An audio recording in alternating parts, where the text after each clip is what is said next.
What's going on? What's going on? Thank you for joining me in this episode of The Gospel Truth. You know who I am. You know who I am, Marlon Wilson, man. So I thank you for joining me this evening for a great debate that we're going to have. The debate is, has the Olivet Discourse and the Parousia, I think I pronounced it right, Parousia been fulfilled at 70 AD? So it's going to be an exciting debate, a great debate. I think this is actually The Gospel Truth's first eschatology debate that has to do with eschatology. I think this is the first one, if I remember correctly. So this is going to be a great one. It's going to be a fun one. So we're going to jump into this. I have Cody Sorenson and Justen Simpton with me. And I'm sure this is going to be a great debate. Before we bring these guys in, I do want to encourage you to like and follow The Gospel Truth. Please take time to do that. Make sure that you're hitting that subscribe button on Facebook and that like button on Facebook. Subscribe button on YouTube and like button on Facebook and on both pages. Make sure you're hitting that notification bell so that you will be notified whenever we upload new content or whenever we go live. Make sure you're doing that. Also, all this content is on podcast. So if you're just one of those people who rather listen just to audio, we have it on podcast. We're on iTunes, Google Play, Stitcher, Spotify, all those major platforms for podcasting, streaming. And as like I always, if you're there, make sure that you leave a good rating there on that podcast page, so that this podcast can grow, this show can grow and get popular, so people can hear the gospel. As you know, The Gospel Truth is about engaging the culture of Christian truth, and we do that through debates, interviews, and Bible lessons. So if you look on the YouTube page, you'll see a portion of that page all the way at the bottom called Let's Talk. That's where I do a lot of my Bible lessons. That's where I go through theological concepts. And that's where I refute nonsense or false doctrine, and where I reply to folks as well. So I'll be doing some more of that. I need to get back into that a little bit more. That said, let me go over a couple of announcements before I bring Mr. Cody and Justen in. We're bringing this up real quick. And that is not what I wanted to do. So we're going to fix that real quick and get this up right so you guys can see my pretty face. There it is. All right. So coming up on September 25th, I have Paul Freswick versus Darth Vader. Does the Bible affirm animal death before the fall? That's coming to September 25th at 6 p.m. Pacific Standard Time. As you know, today is the 10th, and this was not to the 25th. There's a gap there, about a 2-week gap there. I'll be out of town, so I will not be able to have any shows during that time. That's why you see the big gap. But nonetheless, we have shows coming up 25th. After that, I have Kwaku L versus Vocab Malone. Is the Athanasian Creed true? That's coming up September 28th. And this show is going to be bumped up an hour. It says 6 p.m., but we're going to go for 5 p.m. on this show. So be on the lookout for that. Make sure you mark your calendars for that one. It's going to be a great debate. After that, I have David Powellman versus Kenneth Troe. Does the Gospel of John teach the unconditional election? That's coming up October 2nd at 12 p.m. Pacific Standard Time, 3 p.m. Eastern Standard Time. So make sure you mark your calendars for that one. And then lastly, I have Andrew Schumacher versus Jackson Washburn. All right. Should the Book of Mormon be considered scripture? That's coming up October 6th at 6 p.m. Pacific Standard Time. So make sure you mark your calendars for all the upcoming shows. They have a whole bunch coming up. So make sure that you'll mark your calendars and do not hesitate to do that. All right. Please do that. Please do that. That said, let me bring in the guys so they can say hi to you guys. How's it going, folks? How y'all doing? Hey. Good. Doing good. Let me get this title off of the page. That is not what I wanted it to do. All right. How y'all doing tonight? Doing great. Pretty good. Y'all ready to get into this, man? I need more energy, man. Y'all got to bump the energy up a little bit, man. Y'all ready to get into this? It's yeah. All right, cool. Nothing awkward right here. I'm messing with y'all, man. So before we jump into this, man, I'm gonna give you guys a chance to introduce yourself to the audience. Start with Mr. Cody, man. Why don't you give a quick introduction yourself? All right. My name is Cody Sorenson. I'm a Christian. I am a partial preterist, and so I'll be defending the view that Jesus' coming was fulfilled in the first century, and I'm really looking forward to doing this with Justen. So I think we're gonna have a great time. All right. Thank you. All right, Justen, go ahead. Quick introduction yourself, man. Justen. I'm a Christian also, and eschatology is one of my passions, and I'm a futurist, and I'm going to be defending the futurist position. And I I'm really looking forward to it, and I think it's going to be great. And I'm excited that it's Cody, my All my right, all right. first one. All right, cool.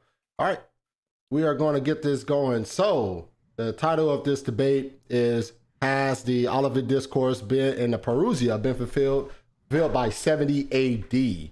All right, so we're going to start this off with a 10-minute opening statement, follow that by, I believe, a 5-minute rebuttal. And then we're going to have a 15-minute discussion where both parties will get, for the first 30 minutes, both parties will get 15-minute opportunities to ask each other's questions. Then after that, the final 20 minutes will be an open discussion.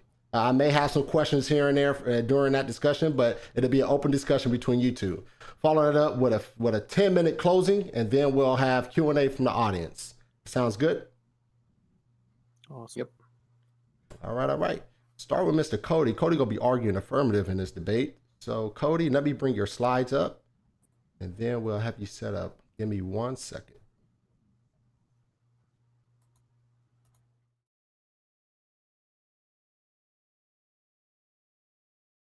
All right, Cody, you can go full screen on that. Okay, I am now. Should be. Yeah, I'm showing. Let me see. All right, cool. Let me set this up. Let me set your timer real quick.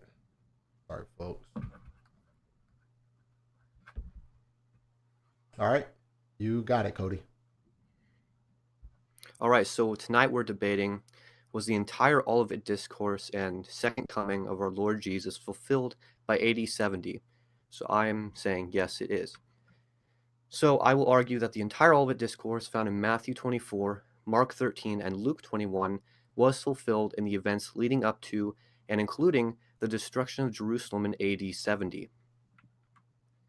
This atheist writes, in the Olivet Discourse, Jesus tells his listeners that the judgment day will come before the generation he's speaking to passes away. And since that generation passed away 1900 years ago, Jesus could not have been divine, and the Bible is untrustworthy. Here's a fine example of a skeptic saying Jesus was wrong because of a misunderstanding of eschatology altogether.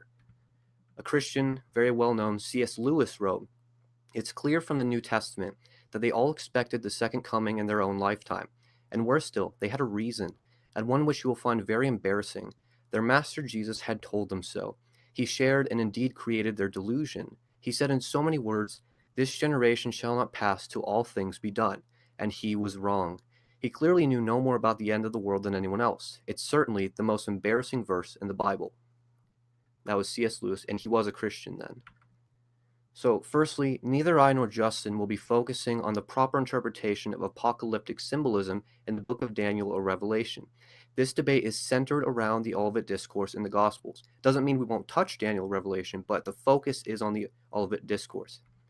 Secondly, I want to clarify that in this presentation, just this one I'm doing here, I will only talk about Jesus' time statements, but I will also talk about the fulfillment of the events in the discussion period. So I'll talk about how they were fulfilled in the first century later on.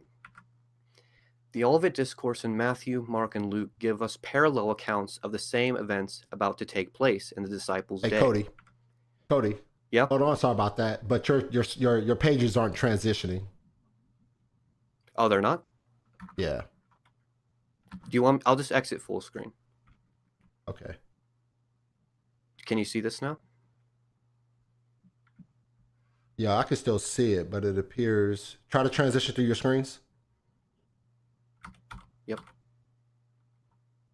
It's not transitioning. Let me. Well, if it doesn't, that's okay. I can just read it anyways.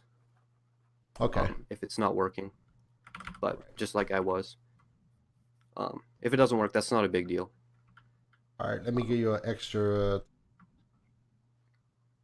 me set that time.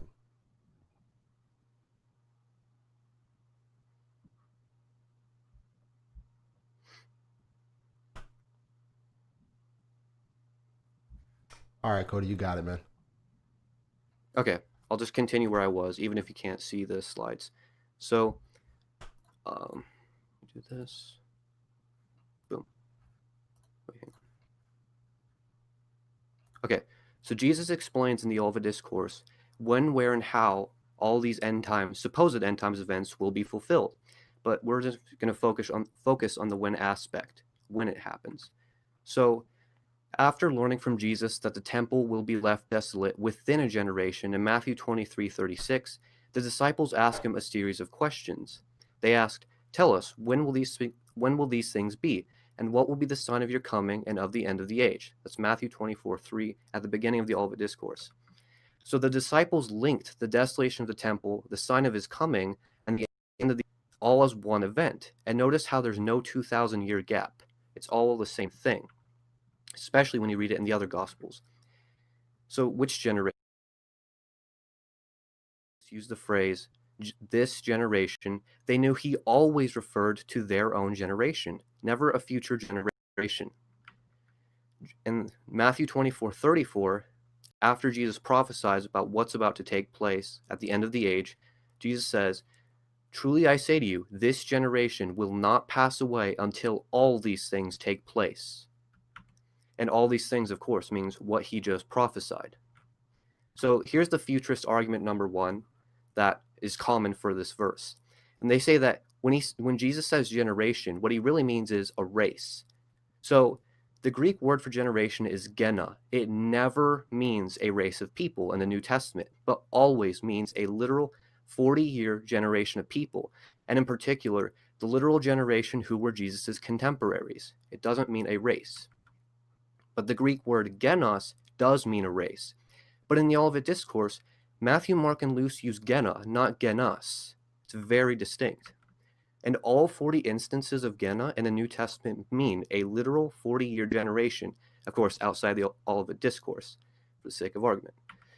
And here's the thing. Everyone agrees that this generation means a 40-year generation in Matthew 23:36, when Jesus says, all these things will come upon this generation. That's right before the Olivet Discourse, and no one debates what that means. It's the current generation he's speaking to.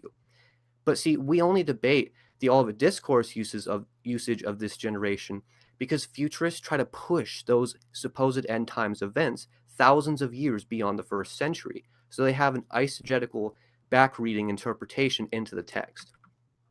Here's what one really scholarly Greek-English lexicon says about the word genos, which is commonly translated race. It's a relatively large group of persons regarded as being biologically related, like a race or ethnic group.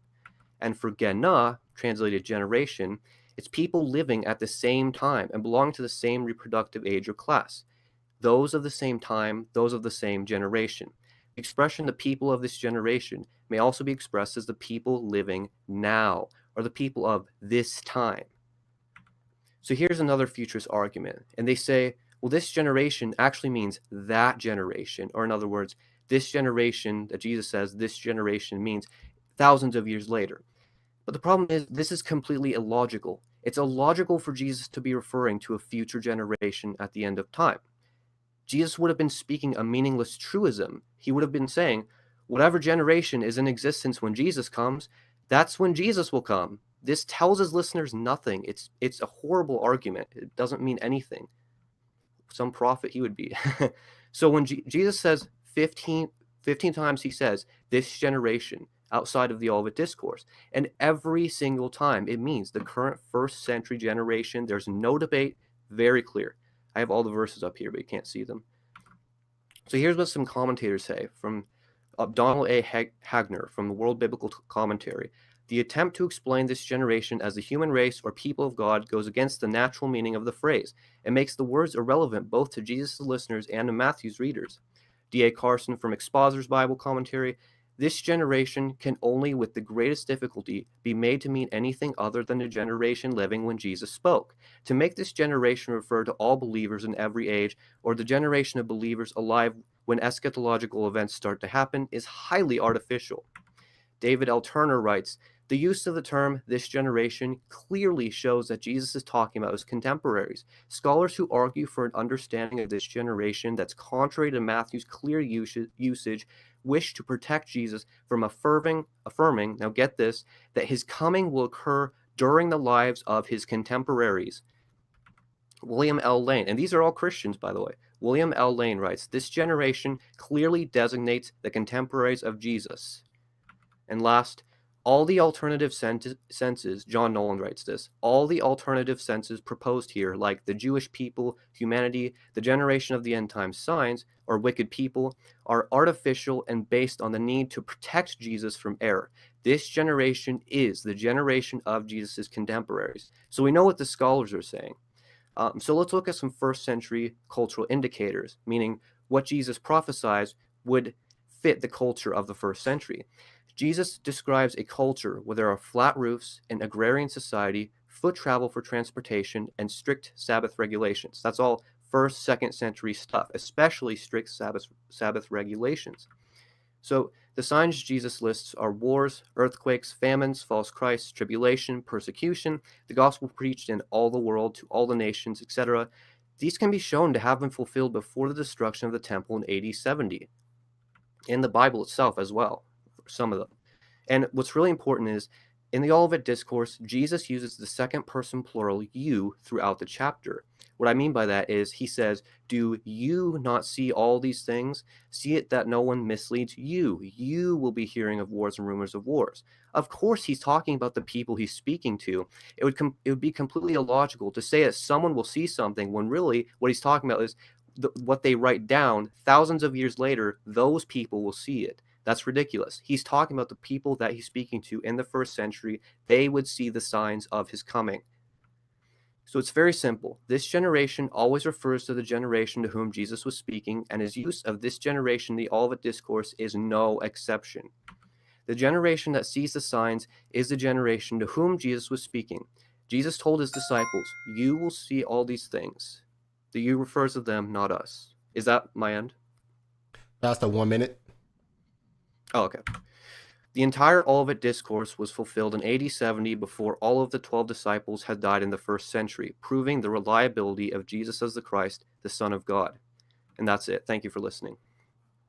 All right. Thank you very much. All right, Justen. Yep. You're up for your 10-minute opening. Let me get that time set back up, and then you can go for it. Will I see the time? I don't. Yeah, it should be on the screen in your upper left-hand corner, I believe it is. Okay, let me know when it's All there. I right. don't see it.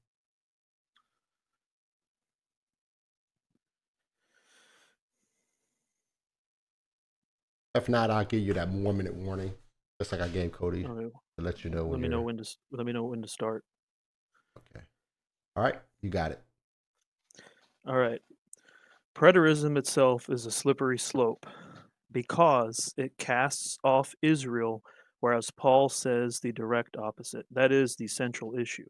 Now, an interlude, real quick. It is a fallacy to say that all other uses of generation determine all other uses. There's no logical rule that says because all other uses are used in this way, this one has to be that way. That's actually a fallacy. What determines it is the context. It's not locked in. So let's get that straight. This generation, as my opponent said, it has nothing to do with Christians, nor does it even have anything to do with believing Israel. Doesn't have anything to do with it.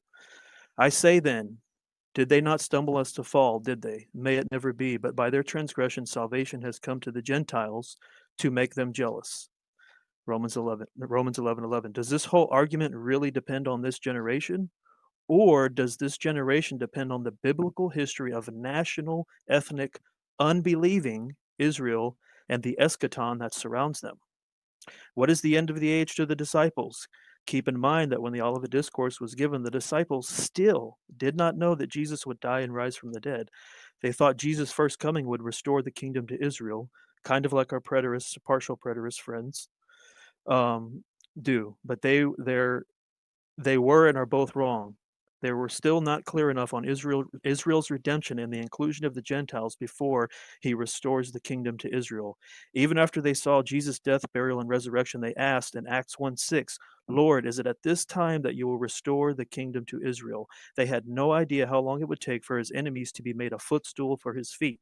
Surely Jesus' enemies have not been made a footstool for his feet, as we can see now out in our world. This is another reason why the 70th week of Daniel has not been completed. The interlude of the times of the Gentiles has not been fulfilled. John 10:16, I have other sheep which are not of this fold. I must bring them also, and they will hear my voice, and they will become one flock with one shepherd. Israel was 1,443 years from Moses to Jesus, but according to the preterists, partial preterists, the times of the Gentiles were fulfilled in 37 years. No way.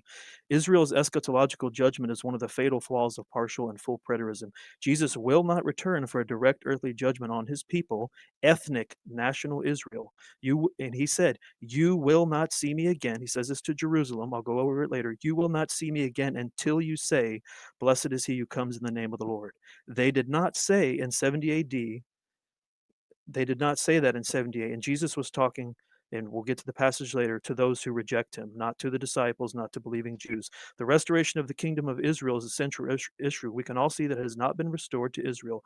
This means all, like Paul said, and national ethnic Israel. The Jewish eschaton is the kingdom restored to Israel with Jesus on the throne of David. All of Israel in acceptance of Jesus Christ. Keep that in mind. All of Israel in acceptance of Jesus Christ.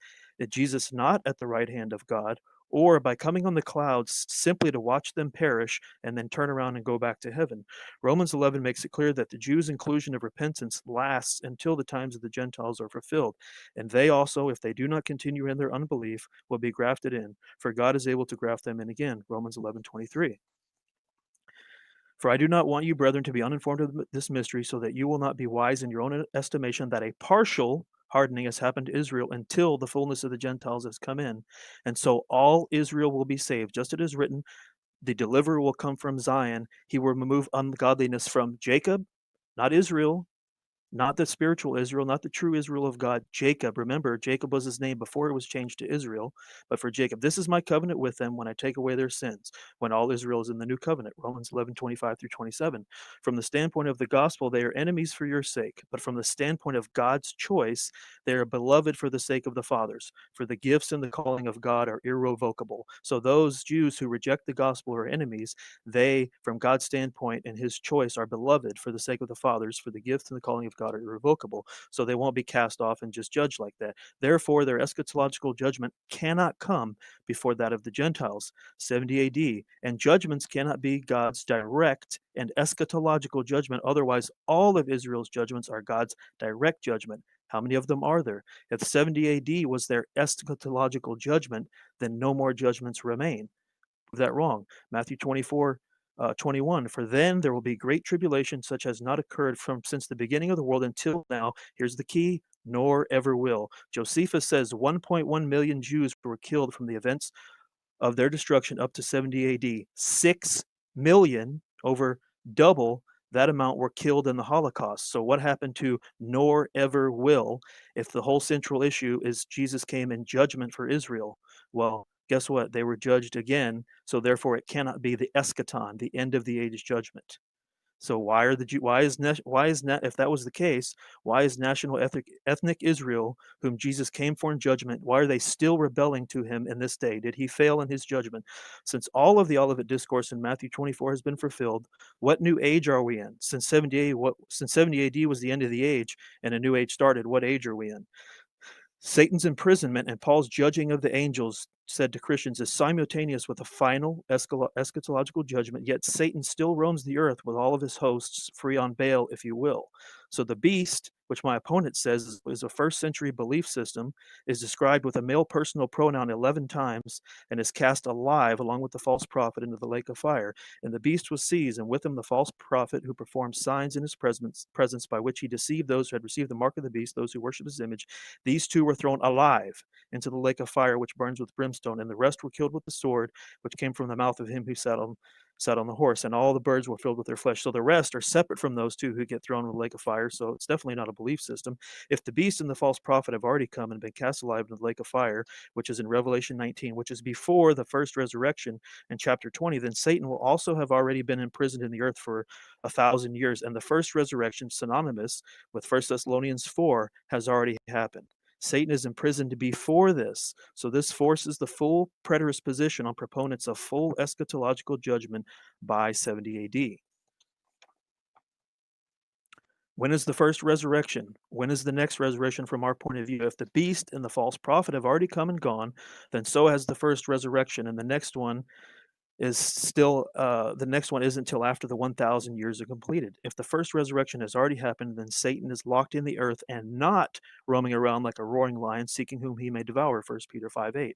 When did 2 Thessalonians 2, now we request you, brethren, with regard to the coming of our Lord Jesus Christ and our gathering together to him, that you not be quickly shaken from your composure or be disturbed either by a spirit or a message or a letter as of us, to the effect that the day of the Lord has come. Let no one in any way deceive you, for it will not come unless the apostasy comes first and the man of lawlessness is revealed, the son of destruction. When did that become invalid to the church? I guess all Christians can throw out 2 Thessalonians. As a matter of fact, how much more can we throw out of warning since it's already happened and the eschaton has already come? There's so much we would have to throw out. Is the great white throne judgment for all of humanity? The small and the great in Revelation 20 is a merism. You can look it up. It's called a merism, which is a combination of two parts of a whole from one end, extreme end to the other, to refer to the whole. So it's to capture all of it. The same kind as in Revelation 13, the small and the great, the rich and the poor, the free and the slave, to receive a mark on their right hand and on their forehead. So this is to make sure we don't miss everybody. It's including everybody. And clearly this did not happen. Jacob's trouble. Remember Jacob, not Israel, Jacob's trouble. Thus says the Lord, we have heard a cry of panic, of terror, and no peace. Ask now and see, can a man bear a child? Why then do I see every man with his hands on his stomach like a woman in labor? Why is every face turned pale? Alas, that day is so great, there is none like it. It is a time of distress for Jacob, yet he shall be saved out of it, not destroyed in judgment. He shall be saved out of it. And it shall come to pass in that day, declares the Lord of hosts, that I will break his yoke off the neck, I will burst your bonds, and foreigners shall no more make a servant of him. But they shall serve the Lord their God, and David their king, whom I will raise up for them. And fear not, O Jacob, my servant, declares the Lord, nor be dismayed, O Israel. There you have both of them.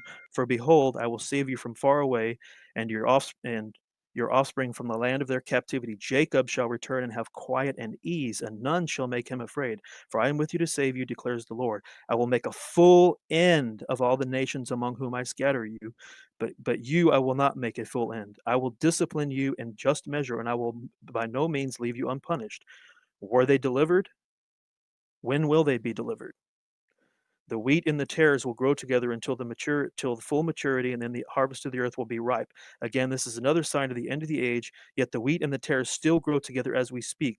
Jesus said, remember, this is about the eschaton. At the end of the age, the angels will come forth and gather all stumbling blocks and those who commit lawlessness, and will throw them into the furnace of fire. We can look out and see that all those who offend and cause lawlessness have not been taken off of the earth. That's it. All right. Thank you both for those opening statements. So now we're going to transition to 5-minute rebuttal. Starting with Mr. Cody, you're up for your 5-minute rebuttal. Let me set your time and I'll let you know when to go. Okay.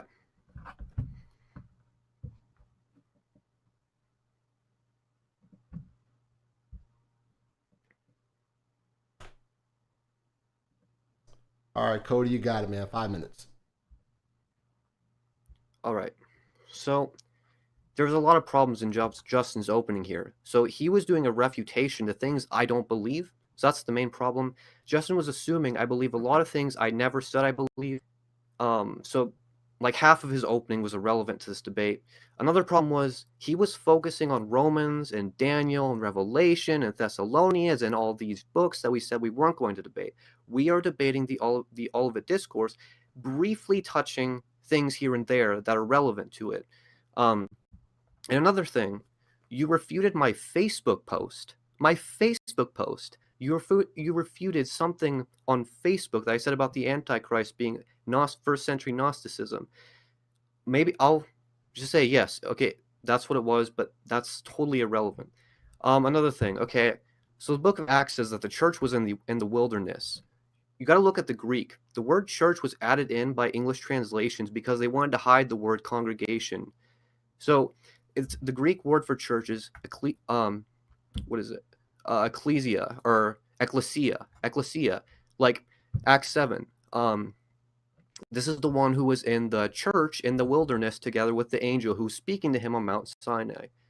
So, anyways, it's just a whole Romans topic I don't want to get into. So, he said, Justen said, this generation clearly means a future generation or just something that's not the first century people. But the scholarship doesn't agree with you. The Greek clearly says it is this gena. This gena will not pass to all the things I just prophesied will be fulfilled. It's a first century context. You're taking a presupposition about a faulty view on eschatology, eisegetically back reading that into the Olivet Discourse instead of letting the Olivet Discourse be exegetically read and interpreted with sound eschatology out of it and letting it speak for itself. You're not doing that.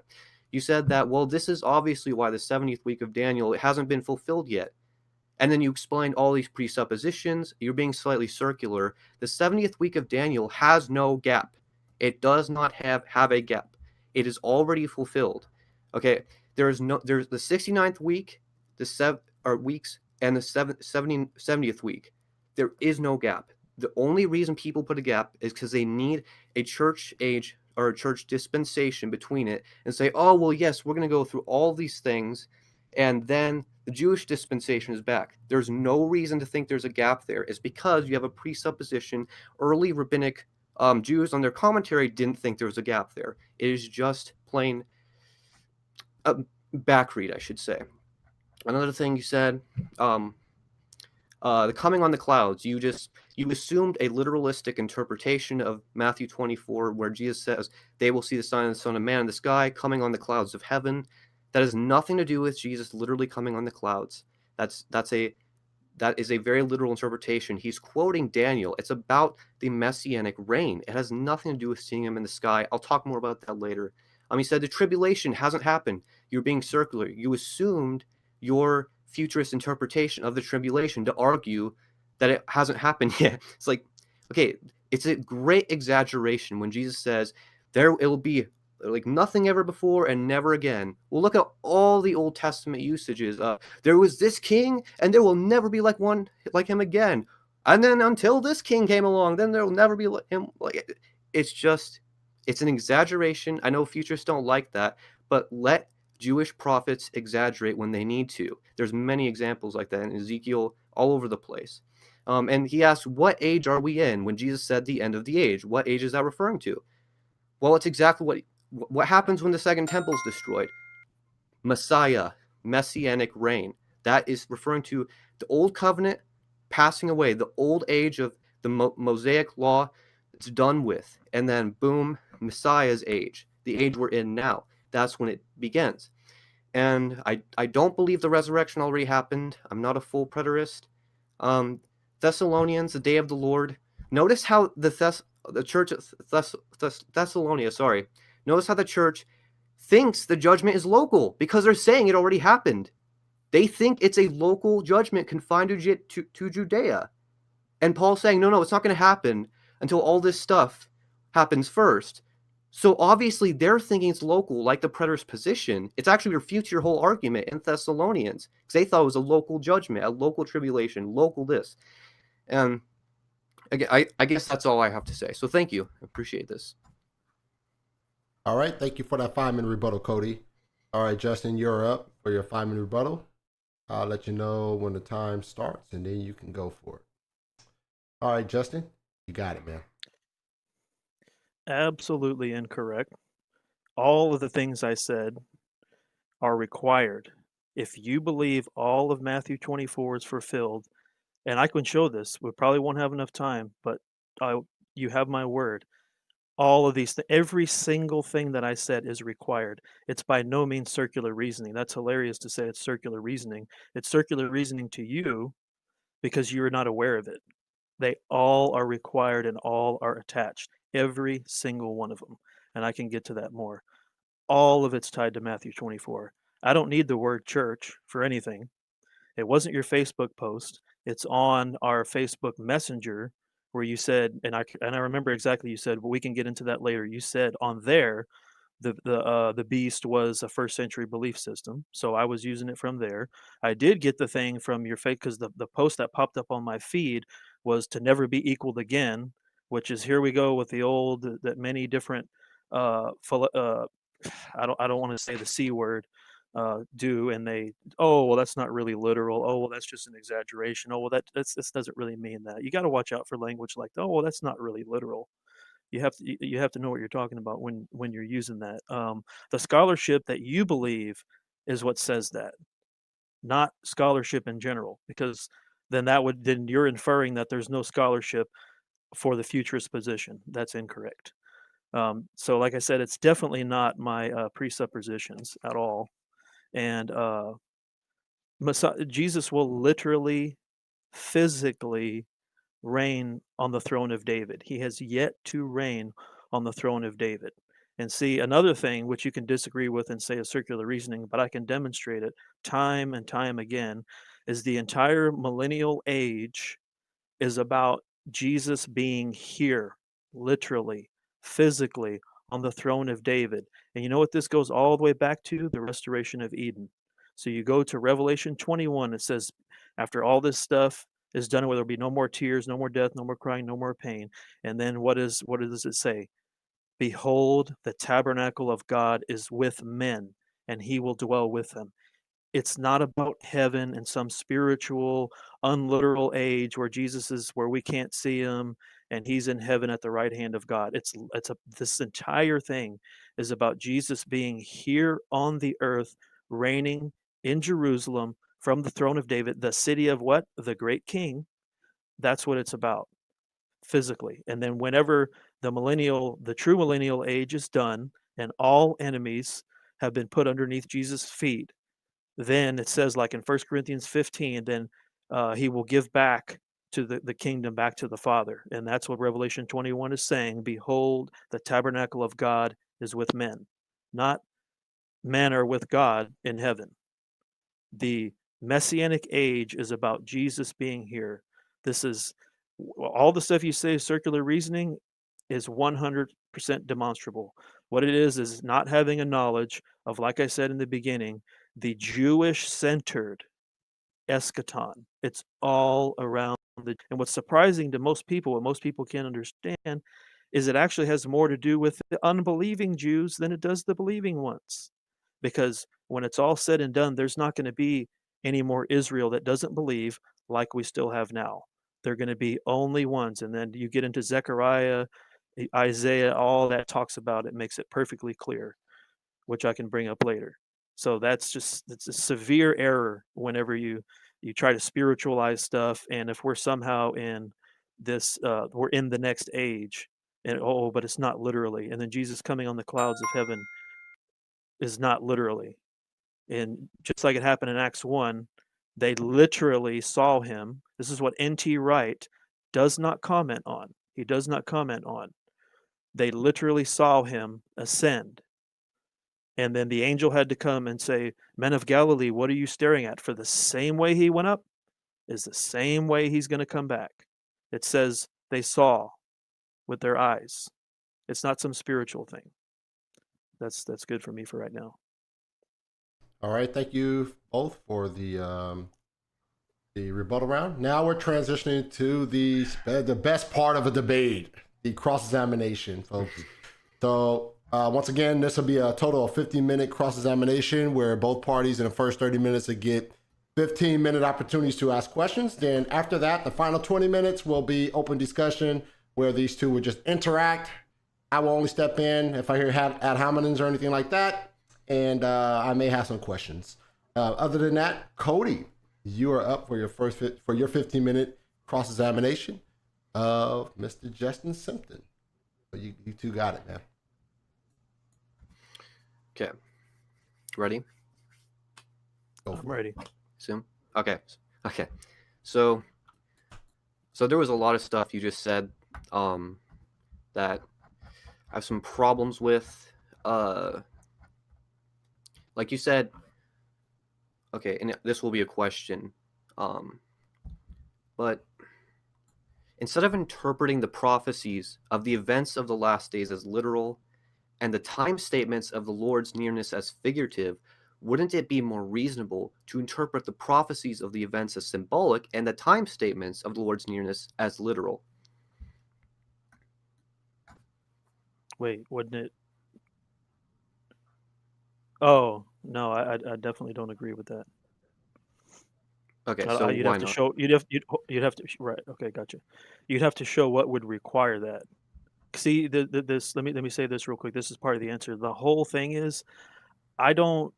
I'm not looking at this little issue, and I don't mean the little like. I'm just saying like, okay, this single issue we're talking about. Like, I can't get all that other stuff out of my mind. That's all linked into it that you called circular reasoning. So like, it's because of all the stuff that I mentioned and the Jewish centered eschaton.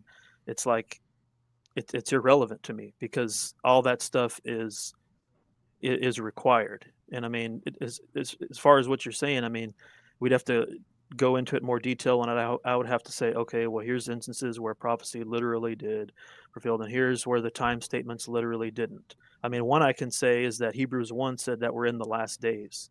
As soon as before 70 AD, you can look at it right now. As soon as, Yep. as soon as Jesus completed his work, we're in the last days. And there's believe it or not, there's a cosmic. I call it cosmic. I made up that word, or didn't invent the word, but made up what I'm about to say. A cosmic perspective from the big picture thing. So once there's nothing like on the let's call it the chessboard, right? The chessboard. There's nothing left after Jesus died and rose from the dead. The next major thing to happen on that chessboard, on that cosmic calendar, is like thousands of years away. So that's the perspective a lot of times it's coming from when it says soon and things like that, because the next thing, because the heavenly perspective, Like if you want to eminency. call it, yeah, the heavenly perspective is not based on our every day and our week and our mortgages are due and our bills we have to pay and how long we There's have to some live. problems with that though. The perspective is not from that. Go ahead. But then why instead of writing, the Lord is near, he's right at the door, Hmm. he's about to come, the Hmm. judge is staying right at the door, to these Christians, Hmm. that's going to be completely deceptive and meaningless. It's meaningless because if it's 2,000 plus years, he's not near, he's not right at the door. It's only from God's perspective. God's So perspective. this There you is, go. yes, but it's these letters, these epistles aren't being written to God. They're being written to a first century Christian church. And so if they're written to people, it should be written in a way that people can understand. It's completely deceptive for Paul to say, he's about to come, he's right there, oh my gosh, he's coming quickly, 2,000 years later. But here's a problem for you. So like Matthew 16, there's many time statements in Matthew. Like Jesus Hmm. said, for the Son of Man, he's talking to his disciples, for the Son of Man is about to come in the glory of his Father with his angels, and then he will repay every man according to his deeds. Now get this, Exactly. truly I say to you, there are some of those who are standing here who will Ooh. not taste death until they see the Son of Man coming in his kingdom. Okay, there's no way to say Okay. that's just figurative because John died. All of them died. Okay. And Guess from what? your perspective, Jesus, what? Sorry, I didn't mean to interrupt. Sorry. No, I I'm was done. hoping that. Sorry, I was hoping that one came up. Some of you standing here will not taste death until you see the Son of Man coming in his kingdom. Matthew 28. All authority in heaven and on earth has been given to me. Go therefore and make disciples of all the nations. That is the kingdom starting. That is Jesus coming in his kingdom. There it is. Before he didn't have all No, authority in heaven and on earth. Yeah, no, he didn't. Before that's that, not he Jesus did coming. not He have. didn't. Yes, That's he not Jesus came coming in his here. kingdom. He came here in his kingdom. He left. He descended down. He went up. He rose from the dead. He went up according to Hebrews. He cleansed the heavenly tabernacle. Look in Hebrews. Then he came back, appeared to over 500 witnesses. That's the start of his kingdom. And keep in mind that they didn't understand. They were totally oblivious to it. Even after, it's like on the road to Emmaus, he had to open their hearts to get them to understand these things. And that's so what you're calling, which is totally understandable. It's reasonable. Mhm. Mystery and deception. It's wasn't able to be understood by them. That's a fact, because it Then was why would hidden he from write them it? because of their hearts. That's ridiculous. You mean the Christians' hearts was hidden of them because of their hearts when Paul's saying, Yes, or at the Peter or time. Jude Okay. or James or John? No. Them, yeah, of course it was them too, but my point is that he told them face to face that he's going to die and rise from the dead, and they still didn't believe it. So Yeah. it's not deception.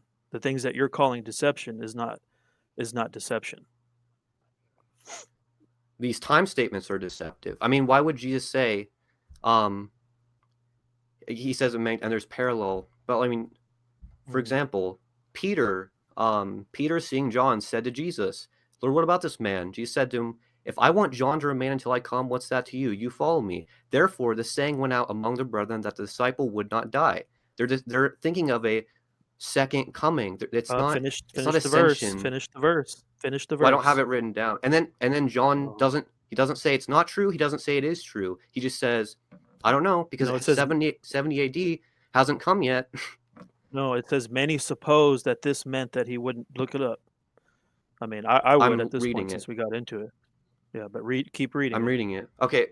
Well, I don't have it. I just have this one, and I know what John says. He says, but the Lord didn't say that didn't happen, but he doesn't deny it either. But of course John wouldn't know because it hasn't come yet. Okay, so what about in Luke 21:8, Jesus says, for many will come in my name saying the time is near. Do not go after them. Why would Jesus make a warning not to follow people who say the time is near when just decades later, Paul, Peter, James, and John are all writing that the time is near? That doesn't make sense from a futurist 2,000-year perspective, only a 40-year generation like Jesus said. So what's your thoughts on that?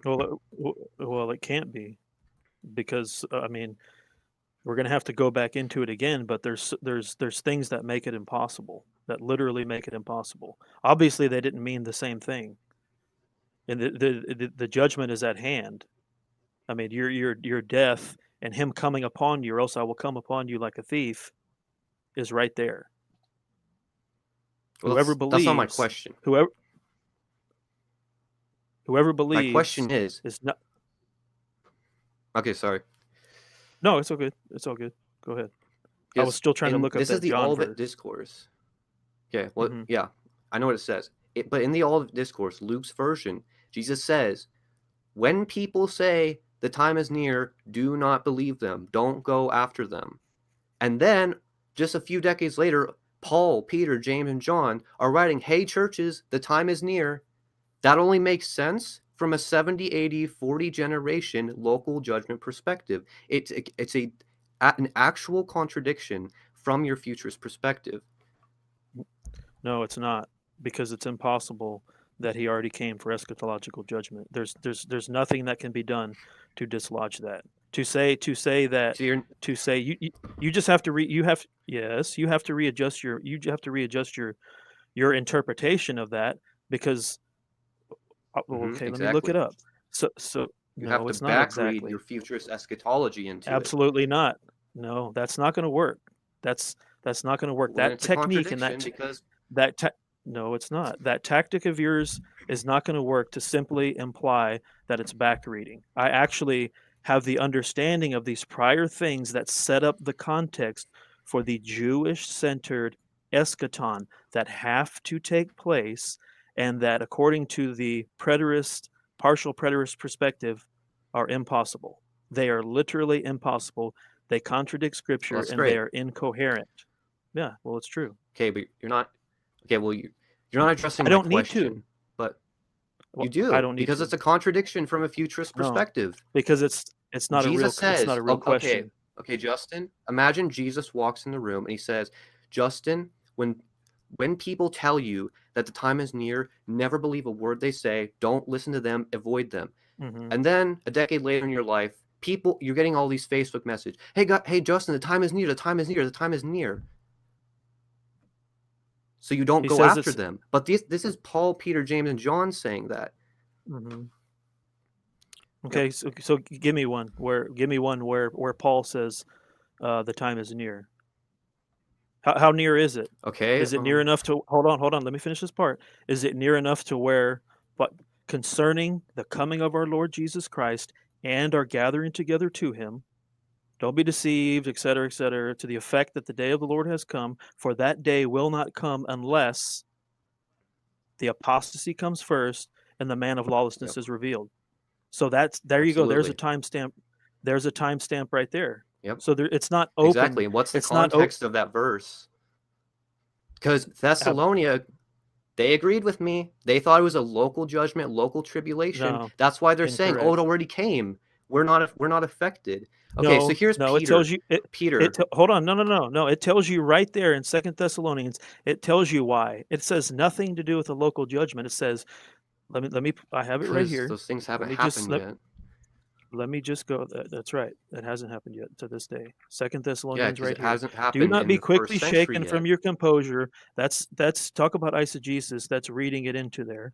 That you be quickly shaken from your composure or be disturbed, either a spirit or a message or a letter, as is from us, to the effect that the day of the Lord has come. People saying it in local is not in the text at all. But of course it's not. Either it doesn't say it was global either. Spirit, that's or a message. Right, but the rest of the Bible does say it's global. That's the problem. Okay, that you have. If the church the at Thessalonica, that you have. If the church of Thessalonica thought that the day of the Lord was global, why on earth would they believe a stupid letter that says it's a local judgment? The implication is, because they actually thought it was a local judgment. Therefore, refuting your position. But let's move. You asked me a question before, even though it wasn't. No, you don't get to say refute my position and not me respond. Because they don't know and they have to be told because they're a new church. No, you just said. Say it again then. That is what you said. Say what again? The last thing you just said about 2 Thessalonians. You said, why would they... Go ahead. What was the last thing you said about 2 Why do any Christians in the first century think it's a local judgment if you were thinking it's this global thing that's going to come 2,000 years? Or plus 2,000 plus years. The 2,000 years has nothing to do with it. It's because people are going to trouble them. They can get beguiled easily. They're new Christians. The church is just forming. I mean, it's pretty simple. It's very simple. It has nothing to do with local or worldwide. It has nothing to do with that at all. Okay. All right. I'm satisfied with your answer. In Matthew 24:14, Matthew's Olivet Discourse, Jesus says, "This gospel of the kingdom shall be preached in the whole world as a testimony to all the nations, and then the end will come." Well, in Romans 10:18 and 16:26, the apostle Paul writes that the gospel has already been preached in all the world to all the nations. Doesn't this mean the end of the age came in the first century? Absolutely not. Because Paul, from his perspective, he's fulfilling his calling of Matthew 28. He is fulfilling that to himself. That's why he says that. Like I said earlier, that's not in Romans. What? What's not in Romans? That's not in Romans. That's not in Romans. No. Jesus says this gospel will be preached in all the Greek word doesn't mean it's not cosmos, it's not globe. This gospel will be preached in the inhabited Roman Empire. Paul says, hey guys, in Romans 16:28 or 10:18 and 16:26, not only has the gospel been preached in the whole Roman Empire, but as a testimony to all the nations. So it's fulfilled pre-70 AD. That's the problem from your view. And not only that, 1 Corinthians 10:11, Paul says, the end of the ages have come upon the first century Christians. You got to remember audience relevance. Like Hebrews 1 says, these last days, from that last days all the way forward. No, all the way till now. Well, it doesn't say all the way forward. No, Peter or whoever wrote Hebrews. But it doesn't matter. You're reading your definition and your understanding of that. You're not taking all the stuff that you said was circular reasoning. That doesn't exist to you. It's literally impossible. It's literally impossible to be that. Like I said, from his perspective, from Paul's perspective, he preached the gospel to all nations. So then you have to say geographically at that time that there was no other nations and no other ethnos and the entire globe that we know of now. All right, that's just a known world. That's just a known world argument. That's time right there. All right, Justen, you're up for your 15-minute cross-examination of Cody. All right. Okay. if the abomination of desolation happened already, then which you say has happened, right? The abomination of Yes. desolation happened already. Okay, so it's Yes. 1,290 days after that, and that is linked to Daniel. That Daniel would he would rise and he would receive his inheritance. Is that correct? That Daniel would rise from the dead. Well, That's what it says. That's what it okay, says. so we need to define what, you didn't ask me a question, but we need to define what is the abomination of desolation before we go beyond that. Well, So, actually, hold on. in the That Olivet doesn't matter what the Discourse, abomination of desolation is. It doesn't matter what the abomination of desolation is. Let me go then to. what's your question? I was getting to it. Okay, so basically, but what happened? I understand what happened is maybe you don't agree that Daniel's resurrection, which I can read right here, is linked to the abomination of desolation. And so let's go to Daniel 12:11. And from the time that the regular burnt offer is taken away and the abomination that makes desolate is set up, there shall be 1,290 days. Blessed is he who waits and arrives at the 1335 days. But go your way till the end, and you shall rest, and you shall stand in your allotted place at the end of the days.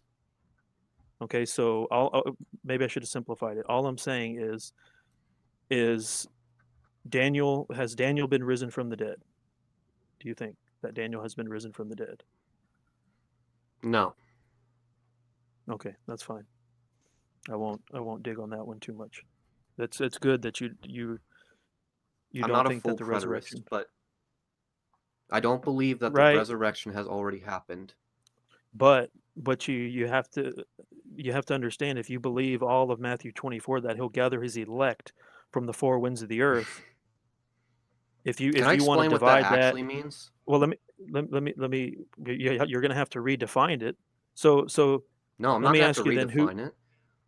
okay, who are the elect in those that he'll gather them from the four winds of the earth? Who are the All elect? Christians, Okay. or So at has least that all happened or Christians no? in the first century. It doesn't say.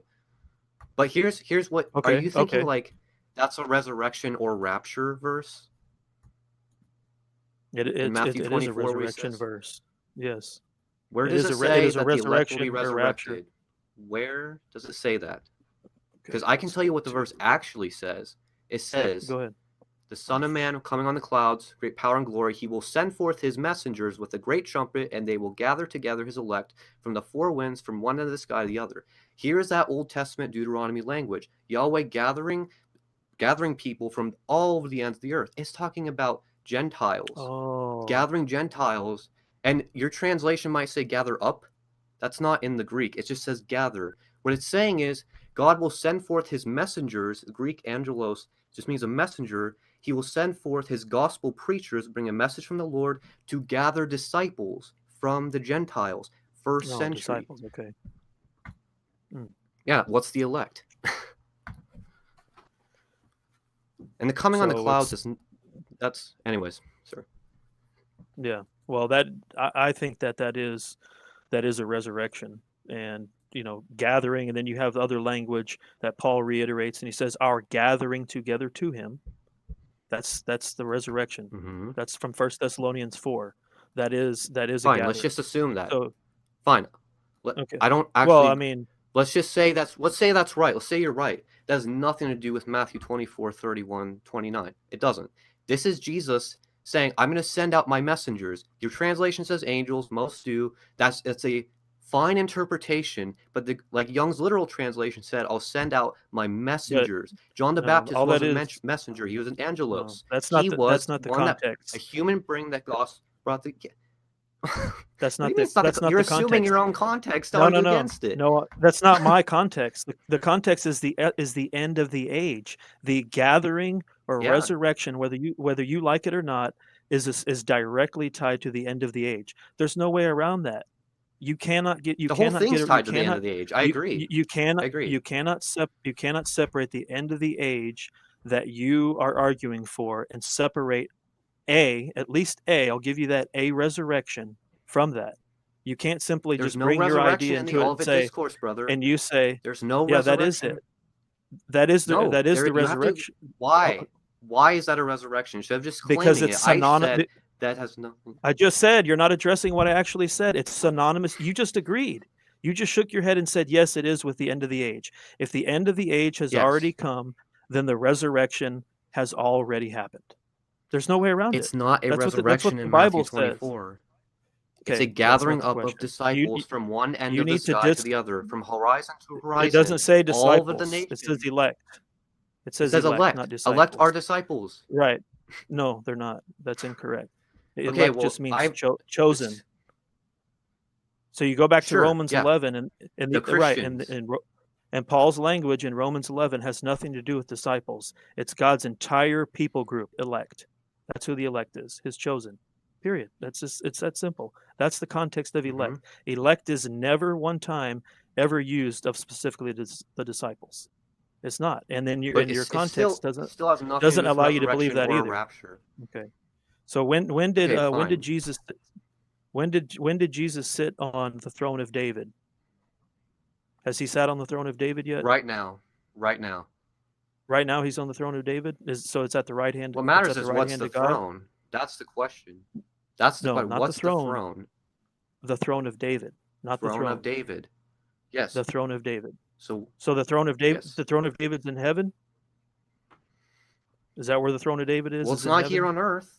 It's you're assuming a third temple. So I Okay, know. I know you're going to go into, there's a temple that's going to be built that's not talked about in the No, scriptures. actually, I and have then once temple that's nowhere. built- I have temple nowhere in here, but I could talk about that. But I don't need temple for anything. The throne of David is throne not you in need. heaven. Yeah. No. Well, I'm throne not of saying it's David. necessarily in heaven. I think it's not a literal Okay. throne. Of course not. There's the old literal, not literal game. But Hey, Justin. the throne of David. I know. The Actually, throne I can't ask questions. So. Okay. The throne of David he has not sat on yet. If the eschaton was complete, the Jewish eschaton was complete, Jesus would already be on the throne of David. As I said earlier, the whole thing that gets He is taken out of whack by the partial preterists and preterists is that's all about God being here. The end of the age is synonymous with Jesus now being here, literally. That's what it's about. And being on the throne of David, which he has not, not literally. That's very, very sad. That's exactly what the Bible says. I mean, Behold, in some ways, the tabernacle of God is. is with men. Okay, so I asked you that. So did Jesus already come, synonymous with the end of the age? Did Jesus already come and gather out all that offends and all who commit lawlessness, and then take them out and cast them into hell? Did he get rid of all the unbelievers? I'm not a full preterist. So you don't think he did yet? Well, we're asking. Are you talking about Revelation? Or are you talking about the Olivet Discourse? No, I'm talking about actually it's before that in the Gospels, where Jesus says that at the end of the age, when the harvest of the earth is ripe, at the end of the age, which is exactly what we're saying, the end of the eschaton was complete by 70 AD. If the eschaton was complete by 70 AD, then Jesus gathered all those who commit lawlessness, stumbling blocks, and that offend, and he's gathered them all together and he's cast them out of his kingdom. Yes. Why are they still here? So then why are they still here? You're assuming your literal global interpretation of that to argue against my interpretation. I say no, I'm not that assuming. is the destruction. I don't assume on this. Sorry, I don't. You want my assume. answer? No, I'm just clarifying. You every time you say you assume. No, Yes, I'm not you assuming. assume literalistic interpretations, and then when I say, "Hey, I don't think that's literalistic like you interpret it," you say, Okay. "Oh, So he how literally horrible." does. Okay, well that one time, yes. That so you don't think? Fine, I'll give it to you, but I'll just end it with this. So you don't think that he literally gathers all that offend and all that and casts? That's cool. That's fine. That's a good answer. I got you. Well, man, it seems like it's been longer. okay. Oh, if you want to go on it more, go ahead. That's cool. If you want to talk about it more, go ahead. There is a local day of the Lord when all of the Jews in the area were destroyed except the Christians that fled. I mean, like Eusebius, the 3rd, 4th century Christian, he disagreed with you. He said the abomination of desolation fulfilled. Christians left to a town called Pella, fulfilled. The local judgment of the day of the Lord, fulfilled. And he used that to argue against what we would call atheists or whatever, skeptics, whatever. And he used that to defend that Jesus was the Son of God. And he thought that all of that was local. And because it was local, it was in Judea. How do you escape the judgment? On foot. On foot. You escape the judgment to the mountains. If your day of the Lord is global, it doesn't make any sense for Luke to write escape to the mountains. Absolutely, it does. If it's global, easy, it's just over like the okay. just like in the Exodus, where the plagues were happening all around them in Goshen. Yeah, that's how. In a local area? Easy. In a local In area? Goshen, in Israel. Not the whole world. All around them, killing their stuff. But I'm just saying they can escape it. That's my point. It demonstrates right there that they can. Anyways. No, it demonstrates that they can escape it. Global has nothing to do. Exactly. Global has what? I'm not they can affirming escape anything the that you're judgment. saying. Okay. You keep Yeah, switching, I'm I not think. You're switching, and I'm trying to stay on one, No. so I'm not following you then, because I'm saying it's local. The abomination of desolation, Luke says it's Jerusalem surrounded by armies. Well, that happened. Roman armies surround Jerusalem. No, actually he doesn't. That's a good point And that you brought Christians up. can escape. He says desolation. The word abomination, guess how many times you'll find it in Luke 21? You can go there right now. How many times will you find the word abomination in Luke 21? 0. 0, yeah. Mm-hmm. But that's the same place. Totally different desolation. And Matthew. That's just okay, fair. totally fair. different desolation. But fair, even though I don't personally agree with that, because I think Luke is saying it's all good. He's interpreting what he's interpreting what is the desolation. It's when the Roman armies surround Jerusalem. Then he says the same thing Matthew and Mark say. When you see the abomination of desolation, or Luke says, when you see Jerusalem surrounded by armies, flee to the mountains. Yeah. And then Mark says, flee to the mountains. Matthew says, flee to the mountains. It's a local judgment. I mean, there's just no way around. Well, there is a way around that from your view, but so when he says, "Let the reader understand," he refers to Daniel. Mm-hmm. So that all it means is just surrounded by armies. So there's nothing to do with no. For the Christians, all it means is surrounded by armies. For the Christians, all they need to know is what Jesus is telling those first century Christians. It's already happened. It's recorded. All the Christians. All they need to know is the abomination of desolation from your perspective is Jerusalem surrounded. Get out of there. Don't go back for your cloak. Get out of there. And this happened. It's recorded. That's a different thing than the abomination of desolation, because the abomination of desolation is when something is put into the temple, which I'm surprised you don't take the position. Yeah, I'm surprised you don't take the position that I guess maybe the more full preterists do, that the Roman eagle, and all that was brought into the temple, and Nero and whatever and all that other stuff. You're not getting what I'm saying. So, I agree with that.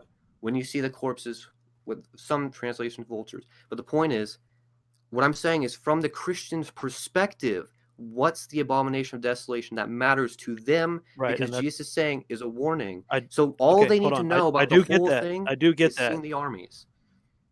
No, they need to know both things. They need to know both things, because in your mind there is no future fulfillment. In my mind there is. There's both. There's the desolation, which is why the word abomination is not there. That's just talking about the desolation of the temple, because Jerusalem gets surrounded by armies many, many times. And then there's the abomination spoken of by the prophet Daniel. That's totally different than just being surrounded by armies, because they're going to be surrounded by armies again. So I know, but it matters when the Christians are there the first time. It matters when the Christians are there the second time. And the second time. They left one time. You're not getting the whole. I agree. 100%. Audience relevance. Nope. That's it wasn't written to you. Just limiting that it. Whole thing. It is written to them. It wasn't written to you. It is written to them for us, because what you just said, it's just like. To them, for them, and for us. It's just like you said about 2 Thessalonians, when you're clearly, gladly, because of an interpretation, say, "Oh, that doesn't apply to us." It's the same nonsense. That it doesn't apply. It applies to the future. It applies to the future Christians too. It applies to the generation ahead of us. Why do you think it applies to the future Christians? You're okay because that's it hasn't the whole happened debate. Yet. That's the Exactly. That's the whole debate. Futurism versus preterism. Here's my argument. Well, it No, hasn't it's not the happened whole yet, so debate. it's gonna happen. That's the debate. Did this No, it's happen or not. not? And you're saying your argument is, No, well, see, th- it didn't happen in my literalistic way that I think it's going to happen. no, That's my point. incorrect. That's not a good point. It's a false point. All right, guys. Great cross-examination. A lot of energy there. Passion. I can see you guys are passionate about this subject matter. All right, so now we're going to go to our 20-minute open discussion.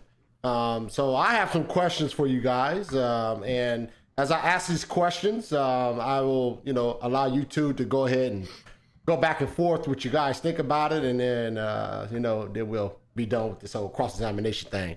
So my first question, I heard a lot about, Cody, you said a lot that Justen assumed literal interpretation. I heard that a lot. He assumed literal interpretation. So let me ask you this, Cody. When does that stop? Because I think that's one of the, thorns, if you will. I don't know if you call it thorn. That's probably such a negative connotation, but with that term. But one of the, I guess, staples of, a partial preterist or post-mill, they would say there's a lot of literal interpretation going on. So when do we allow a literal interpretation when it comes to this particular subject of eschatology? Well, I think that it's not like there's some sort of, like, all of this is symbolic and spiritual, all of this is literal. It's all in between. It's not sweet. But here's the thing though. I didn't say time was wedged in between, but okay, I think a literal interpretation is okay if we see a literal fulfillment. If we see something's not fulfilled, then maybe it's literal, but it's in the future, like he's advocate. It's the context, I guess. I don't know how to. I mean, it's just the context. Some things are literal. For example, John the Baptist comes along. He's like, I'm not Elijah. Nope.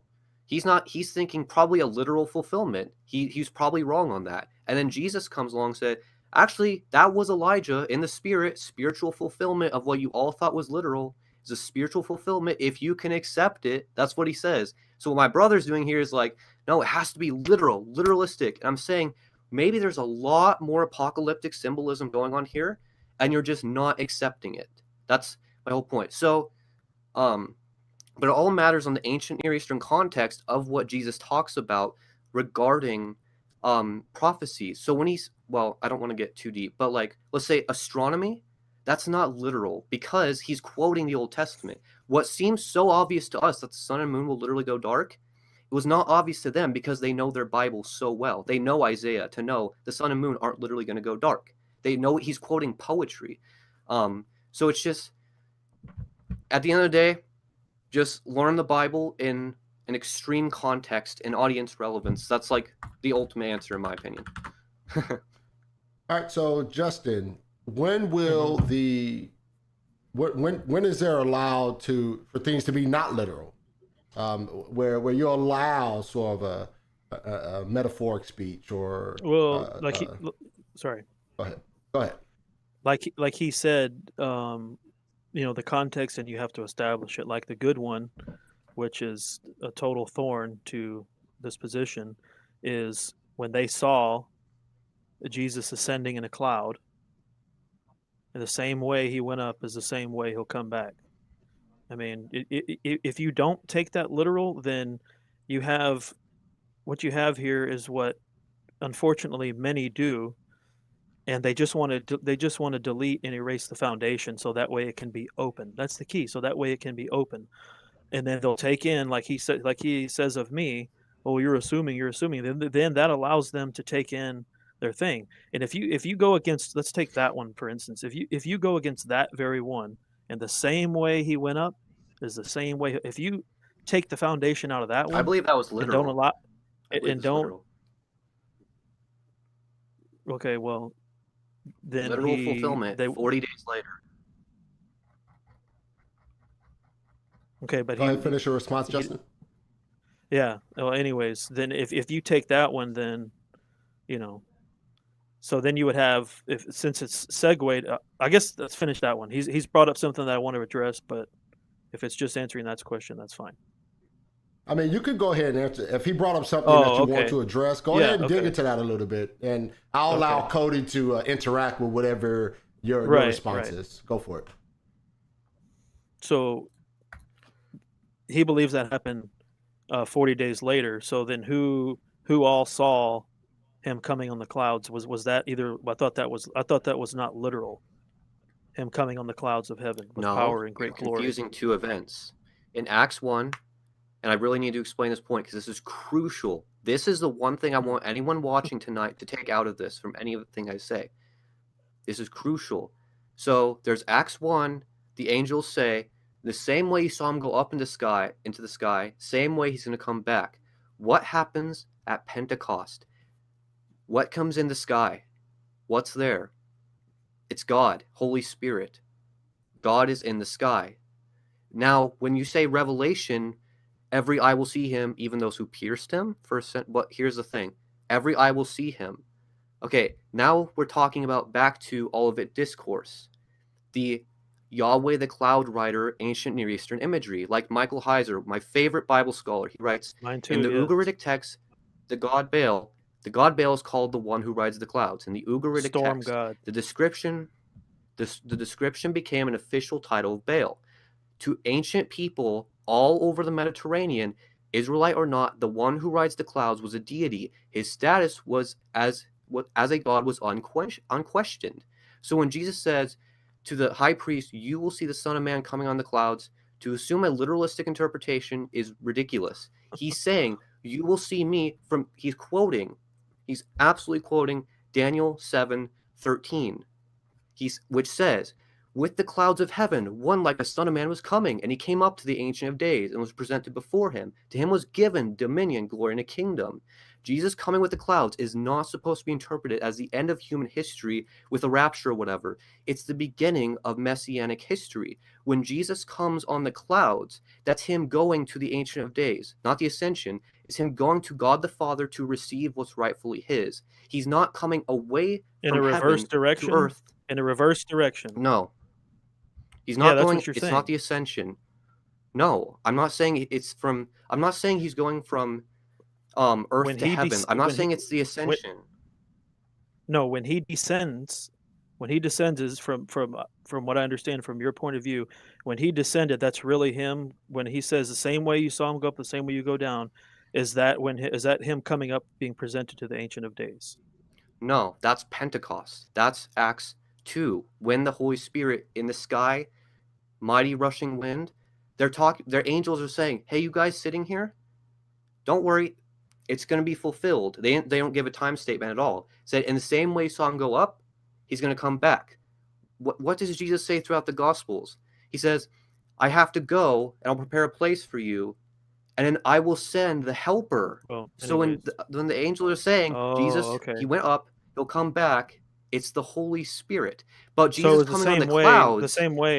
It was the same way, but different, and it was just a whole bunch of tongues of fire, and then somehow that was the Son of The Man emphasis coming on is the the cloud, sky. heaven. No, it's not the Son of Man coming on the clouds in Acts. The Son of Man coming on the clouds is Daniel 7. All right, guys. I have another question here. This is for you, Justin. If we read Matthew chapter 24, verses 6 through, I believe, 14, it seems as though everything that we read there has been accomplished. It's been fulfilled. So, for example, let me read a little bit of it. I'll go down to verse 4. It says, and Jesus answered and said to them, "See to it that no one misleads you, for many will come in my name, saying, I am the Christ, and will mislead you." So we've seen that in the world. We've seen that people come and saying, "I am the Christ, I am the one," yada, yada, yada, right? So let's read verse 6. It says, "You will be hearing of wars and rumors of wars. See that you are not frightened, for those things must take place, but that is not yet the end." So we continuously hearing rumors of wars, continuously, right? I think we would all agree with that. Yeah. And then verse 7 says, "For nation will rise against nation, and kingdom against kingdom, and in various places there will be famines and earthquakes." I mean, California continuously have earthquakes. Different areas have earthquakes, and we know we have famines throughout this world. It says in verse 8, it says, but all these things are merely the beginning of birth pangs. So the beginning of birth pangs. Then they will deliver you to tribulation and will kill you, and you'll be hated by all nations because of my name. So even today, we notice that people are being killed in Arab countries. People in America, obviously America, don't have the same level of persecution, but we know that there's a level of persecution within Christians in America and everywhere, right? They're all in all countries and nations, right? I think we agree with that. At that time, many will fall away and will betray one another and hate one another. And then 11, many false prophets will arise, will mislead many. We've seen that. Look at Joseph Smith. He's a false prophet. Muhammad, first false prophet. Not only that, all those things you just listed were fulfilled in the book of Acts. Not only fulfilled in our time, they were fulfilled in the book of Acts. So they're after the Gospels, earthquakes, false Christs, have all these famines. All of these things are fulfilled in Acts. So it was first century. All right. Yeah. So my question is not to say that I agree with Cody, but my point is like, how do you explain that one, Justin? When we see, it seems that the first portion of Matthew 24, all over to verse 14, seems that these things have been fulfilled within the first generation. So how do you get around that, Justin? Well, like you said, they're still going, and if the end of the age has come, they would be stopped. It's just that simple. That the text doesn't say that. If the end of the age would have come, those things would be stopped. That's not in the Bible. Because where does it end up? You keep going. Mm-hmm. Oh, and then we have great tribulation, such as not occurred since the beginning, until the world, until now, nor ever will. So when did that ever will stop? Like I said earlier, why are we still what Marlon said? Look, okay. Exactly what Everyone Marlon just said. Look. Why are we still having those things? Okay. Why are we still regarding the Great Tribulation? Watch. I'm going to say you're interpreting this very literalistically. And maybe in the same way all the other Jewish prophets did that, and it did a exaggeration, not a literalistic. In the same way they did. Maybe they were not. What? You said maybe. I was just repeating. All I said was maybe. That's what you said. No, I thought that's what you said. Jesus is a Jewish prophet. He's gonna talk like all the other Jewish prophets. All the other Jewish prophets in the Old Testament said that so many times. Like Ezekiel. He's talking, this is about to Jerusalem during Nebuchadnezzar's siege of Jerusalem. He says, and because of all your abominations, I will do among you what I have not done, and the like of which I will never do again.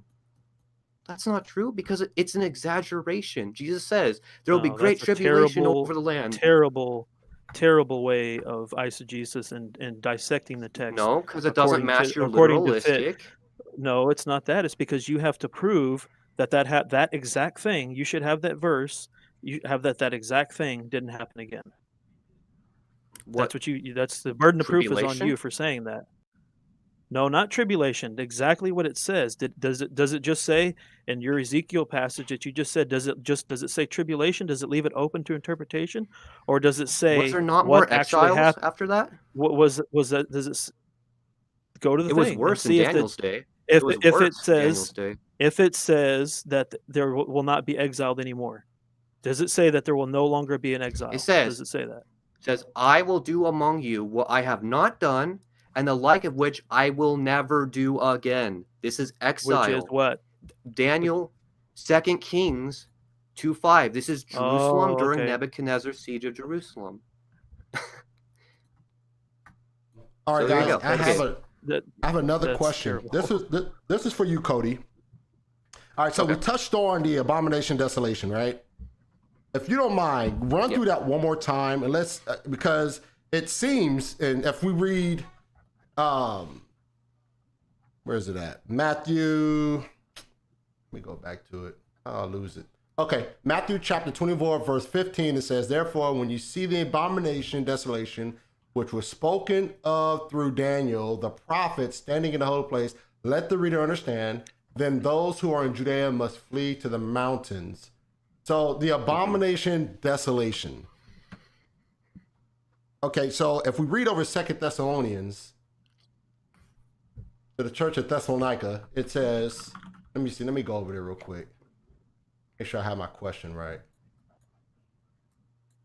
Chapter 3, verse 4 says, let no one in any way deceive you, for it will not come unless the apostasy comes first, and the man of lawlessness, who I believe is the abomination desolation, who that's referring to, is revealed, the son of destruction. So how do you run through that? How does that go together? If you say that's fulfilled already, right? It seems as though not only is Jesus talking in the futuristic sense, but Paul seems to be talking in the futuristic sense as well. So how do you get around it? It is futuristic. It is futuristic because it's not 70 AD yet. So, audience relevance, Paul is writing to a church before 70 AD, before Jerusalem's fallen, while the Second Temple still standing. And so, what you said there, Matthew 24:15, when you see the abomination of desolation spoken of through Daniel the prophet standing in the holy place, and then let the reader understand, meaning go back to Daniel. So let's go back to Daniel. It's Daniel 9:27. He will make a firm covenant with the many for 1 week, but in the middle of the week he will put a stop to sacrifice and grain offering. And on the wing of abominations will come one who makes desolate, even until complete destruction. One that is decreed is poured out on the one who makes desolate. So futurists say, well, there's this gap. There's this gap. What if it's true? Let's just say it's true. The text doesn't say that there's this gap, but what they do is they take the 69th week, 70th week, when it should be like this, they put this church age in between that. So the abomination of desolation, when I'm saying there's no gap, it's all in the first century. Then we see the abomination of desolation. Luke writes, instead of saying the abomination of desolation spoken of through Daniel, he says, when you guys see Jerusalem surrounded by armies, he's interpreting in his own way. He's not saying that's the whole event, but okay, so it was a literal fulfillment.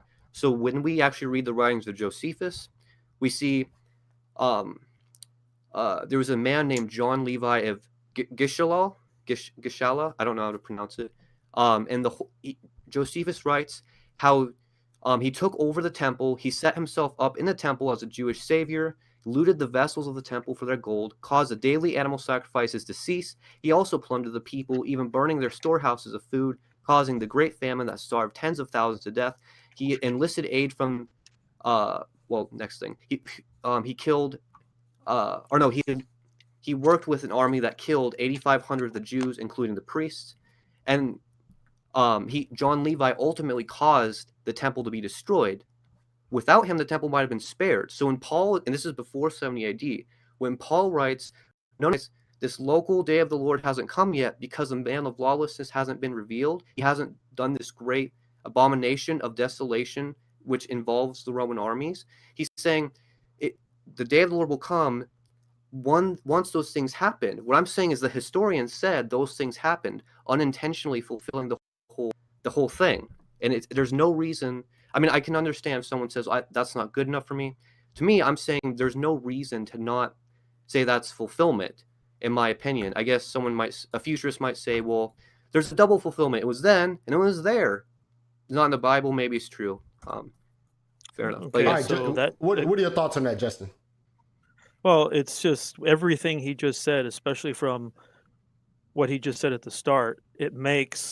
It's one of the most absurd things about the partial and full preterist position is it makes the Second Thessalonians, to us, that's the whole issue.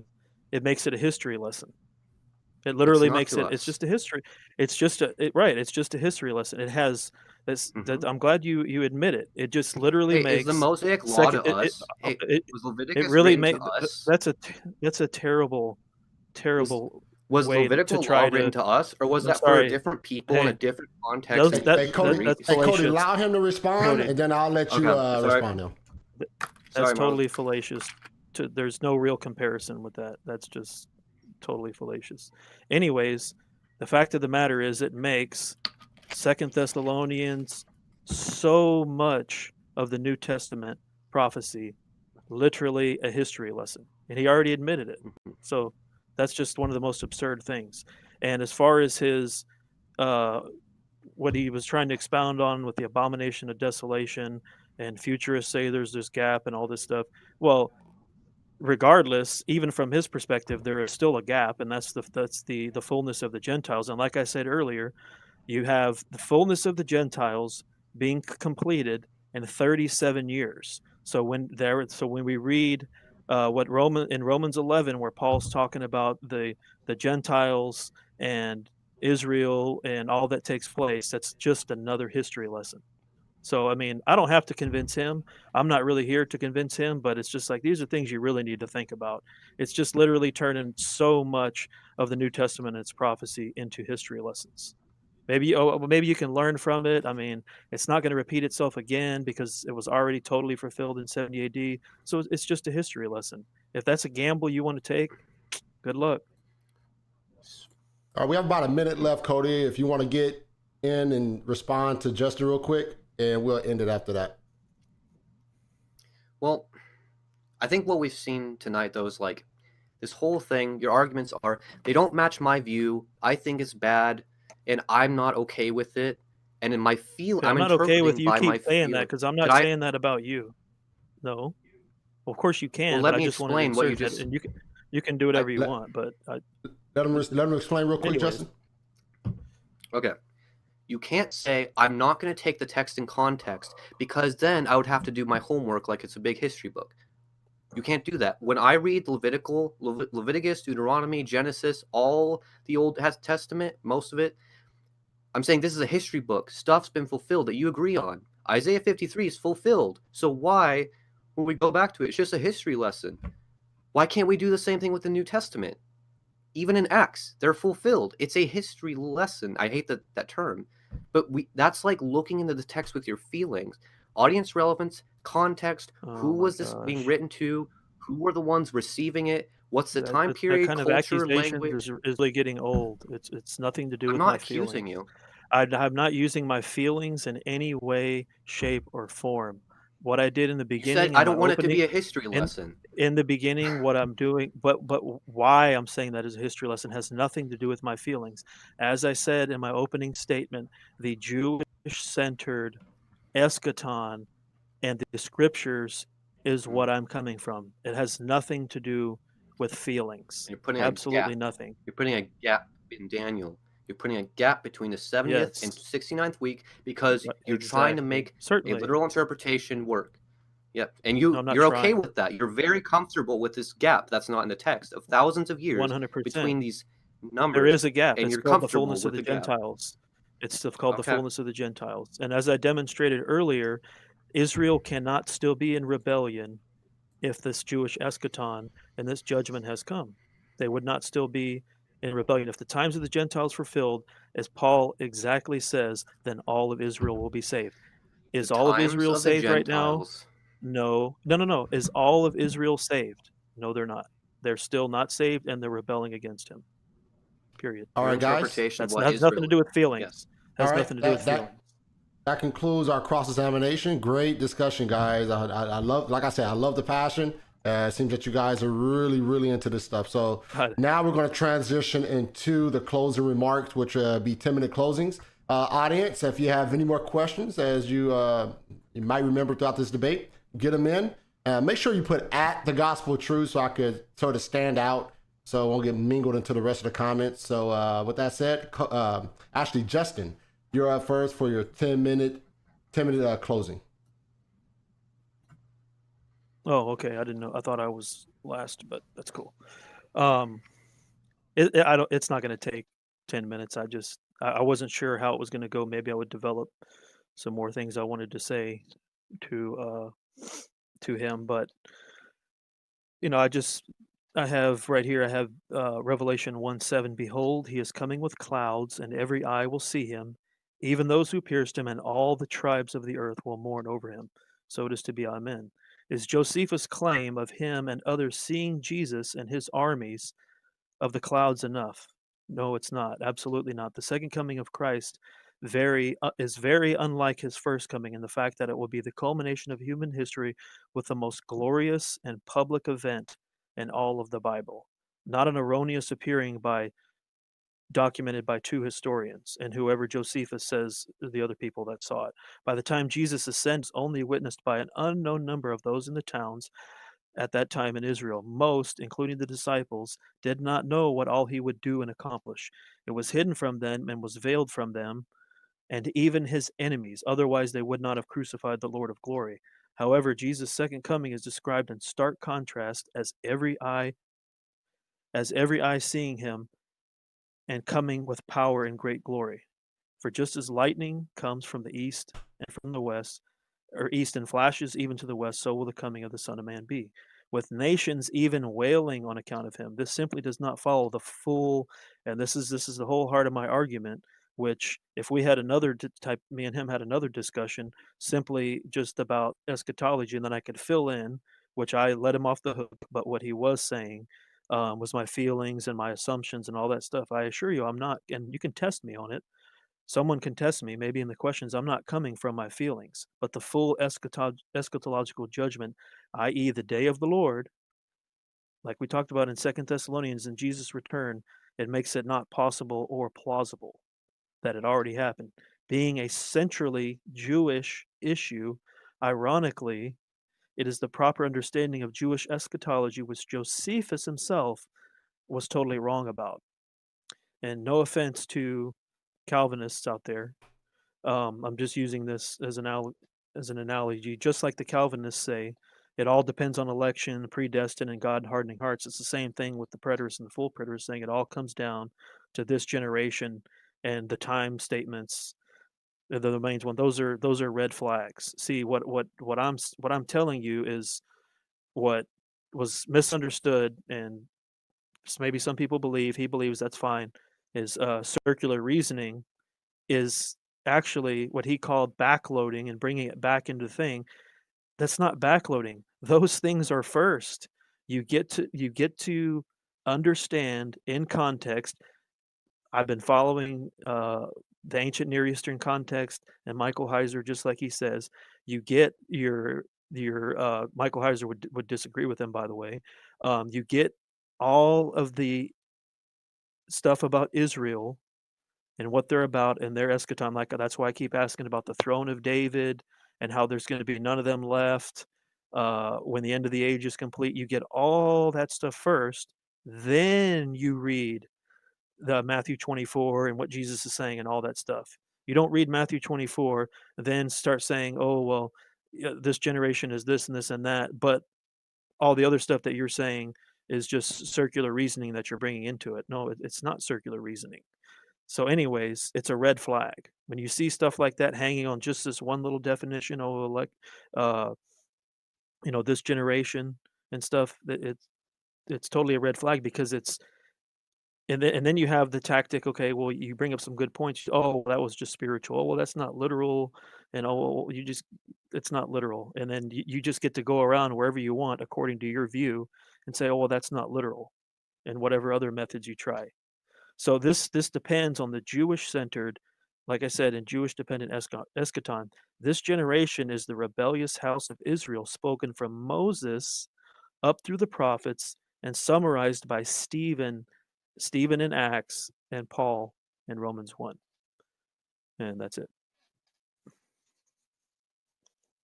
All right. Thank you for that closing. All right, Cody, you're up, man, for your 10-minute closing. Let me restart this time, and you are ready to go. All right, you got it, man. All right, so thanks for having me in this debate. It was fun. I want to clarify, I'm not mad.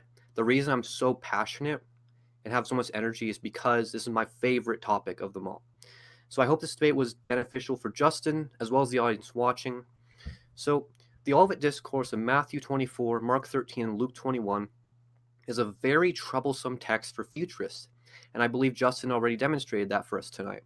Scholars will tell you that the most important hermeneutic for studying the Bible or any ancient text is audience relevance. Christians usually read the New Testament as if it were written directly to them, therefore ignoring the implications of a first century audience. As many brilliant Bible scholars have said, the Bible was not written to us, it was written for us.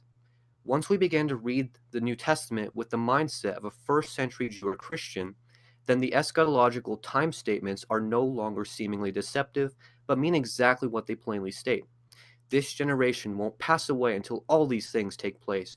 You will not finish going through the cities of Israel until the Son of Man comes. There are some of those who are standing here who will not taste death until they see the Son of Man coming in his kingdom. If I want John to remain until I come, what's that to you? In a very little while, he who is coming will come and will not delay. Eschatology has become one of the most difficult topics of the Bible to properly understand due to a common lack of studying Scripture in its context. Not just the context of the words, which is also important, but the context of the setting and time in which the author was writing in, as well as the people the text was being written to. When Jesus and his disciples were on Mount Olivet, we were not there. When Jesus told his disciples, "You will see all these things take place," he was not addressing an audience thousands of years later. So, most Christians don't realize the events in the Olivet Discourse were all fulfilled before 70 AD because, one, they haven't taken the time to study the writings of Josephus and other ancient historians who unintentionally confirmed Jesus' prophecies to be already fulfilled, and two, they're misinterpreting the manner in which these things were going to take place.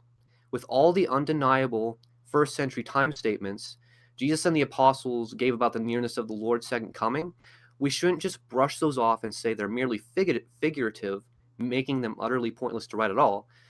Instead, we should reconsider our interpretation of the manner of the Lord's coming rather than stretch the timing of it. As I believe I've made clear tonight, Jesus could not have been more unambiguous about the timing of the events in the Olivet Discourse when they'd be fulfilled. In Matthew 24:3, the disciples asked Jesus a very cut and dried question: "When will these things happen?" And Jesus very explicitly answered their question: "This generation will not pass away until all these things happen." It's almost shocking to hear Jesus answer the disciples so plainly. Yet in this rare instance where Jesus does not respond with a parable or figure of speech, Christians like Justen squirm and perform mental gymnastics because it's hard to believe what Jesus really said. Most Christians struggle with Jesus' time statement here because it doesn't conform to their modern futurist paradigm. This refusal to accept Jesus' clear statement is a fine example of eisegesis.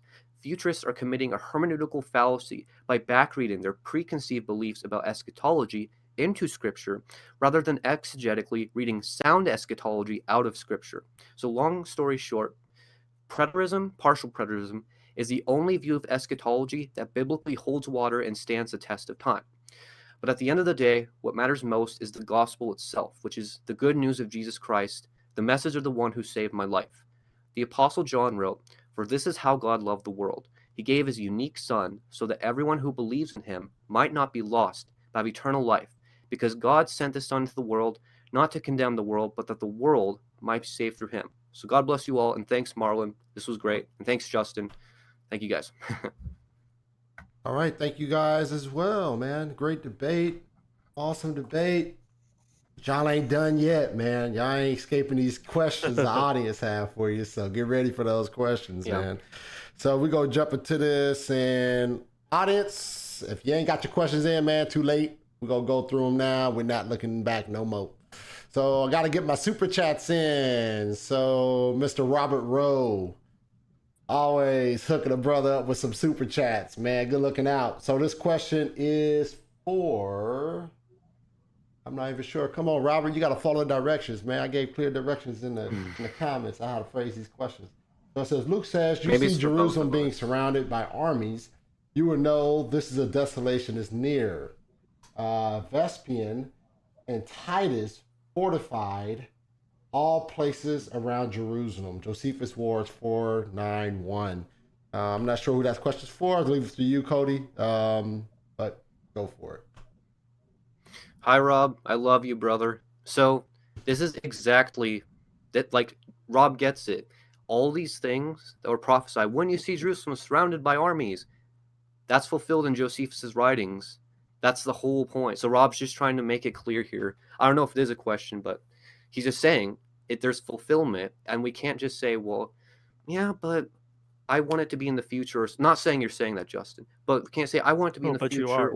But you are. No, I'm That's not saying that's you. I'm not hilarious. saying that's you. So, but Okay, so the then point it has here no is it's relevance to fulfilled. this debate. Hold on, let's let Cody respond, then I'll give you opportunity, Justin. Oh, it's all right. It's all right. It's all right. He can go. All right, Justin, you have a response to that? Yeah, it's just funny how you need Josephus. I mean, and that number one, Josephus is going to be a big deal. That's another red flag. Number two, that doesn't contest anything. Nothing to do with the city being desolated. Literally, it doesn't contest anything from the futurist perspective at all. Great. But do you agree it happened though? It already happened. That what? Not saying it won't in the future. Do you believe Jerusalem was surrounded by armies, Absolutely. like Josephus says? Absolutely. Then it was fulfilled. You're a preterist. You're a preterist. No, that's haha. No, All because right. You are. because it's well. Let me finish this one last part. But All right. I could care less about Josephus because I already believed that because it says it in the text. It says it in the Gospels. So I mean that's enough for me. But you have to understand it doesn't contest the futurist position at all. It honestly doesn't. All right. Next question, Mr. Robert Rowe again. Thank you for the super chat, Robert. Man, you got a whole bunch of these things in here, man. Why did Eusebius use Josephus' history of the Jewish war to illustrate the fulfilling of the Olivet prophecy? What about you, Justin? Why did he use that, Justin, in order to fulfill the Olivet prophecy? Josephus. I don't know who that is. Why did Eusebius? No. Justin, Eusebius, I'm sorry. Okay. Yeah, Eusebius used Josephus' history of the Jewish war to illustrate the fulfilling of the Olivet prophecy. Well, of what Olivet prophecy? Because the Jewish war The is whole not thing. enough. The Jewish war is not Cody, enough. let him respond, and then I'll let you have it. Okay, Oh, sorry. let me I go. forgot. The Jewish war is not enough. Because, like I said, if this is the eschaton and it's the end of the age, then you would have a lot of things that are no more, but they still are. How many times does Jesus need to come, whether it was literal or whatever, his coming and judgment for Israel? How many times does he have to do it?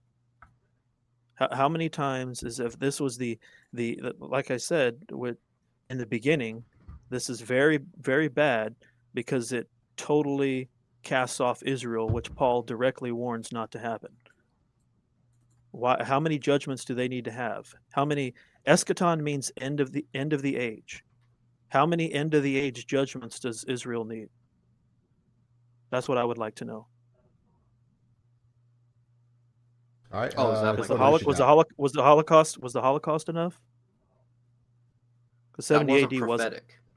70 AD wasn't enough. But the end of the age happened. The eschatological 70 judgment AD happened was enough. That was right. the day of the Lord. The Anything beyond that, eschatological end of the age judgment took place according to your view in 70 AD, but yet it failed because you still have rebellious Israel, and then they needed another judgment. So I don't see how that's the end of the age, because it's still in the same age because they're still rebelling, and all of Israel hasn't been saved. It's very simple. All right, Cody, you have any thoughts on that? Oh, so, I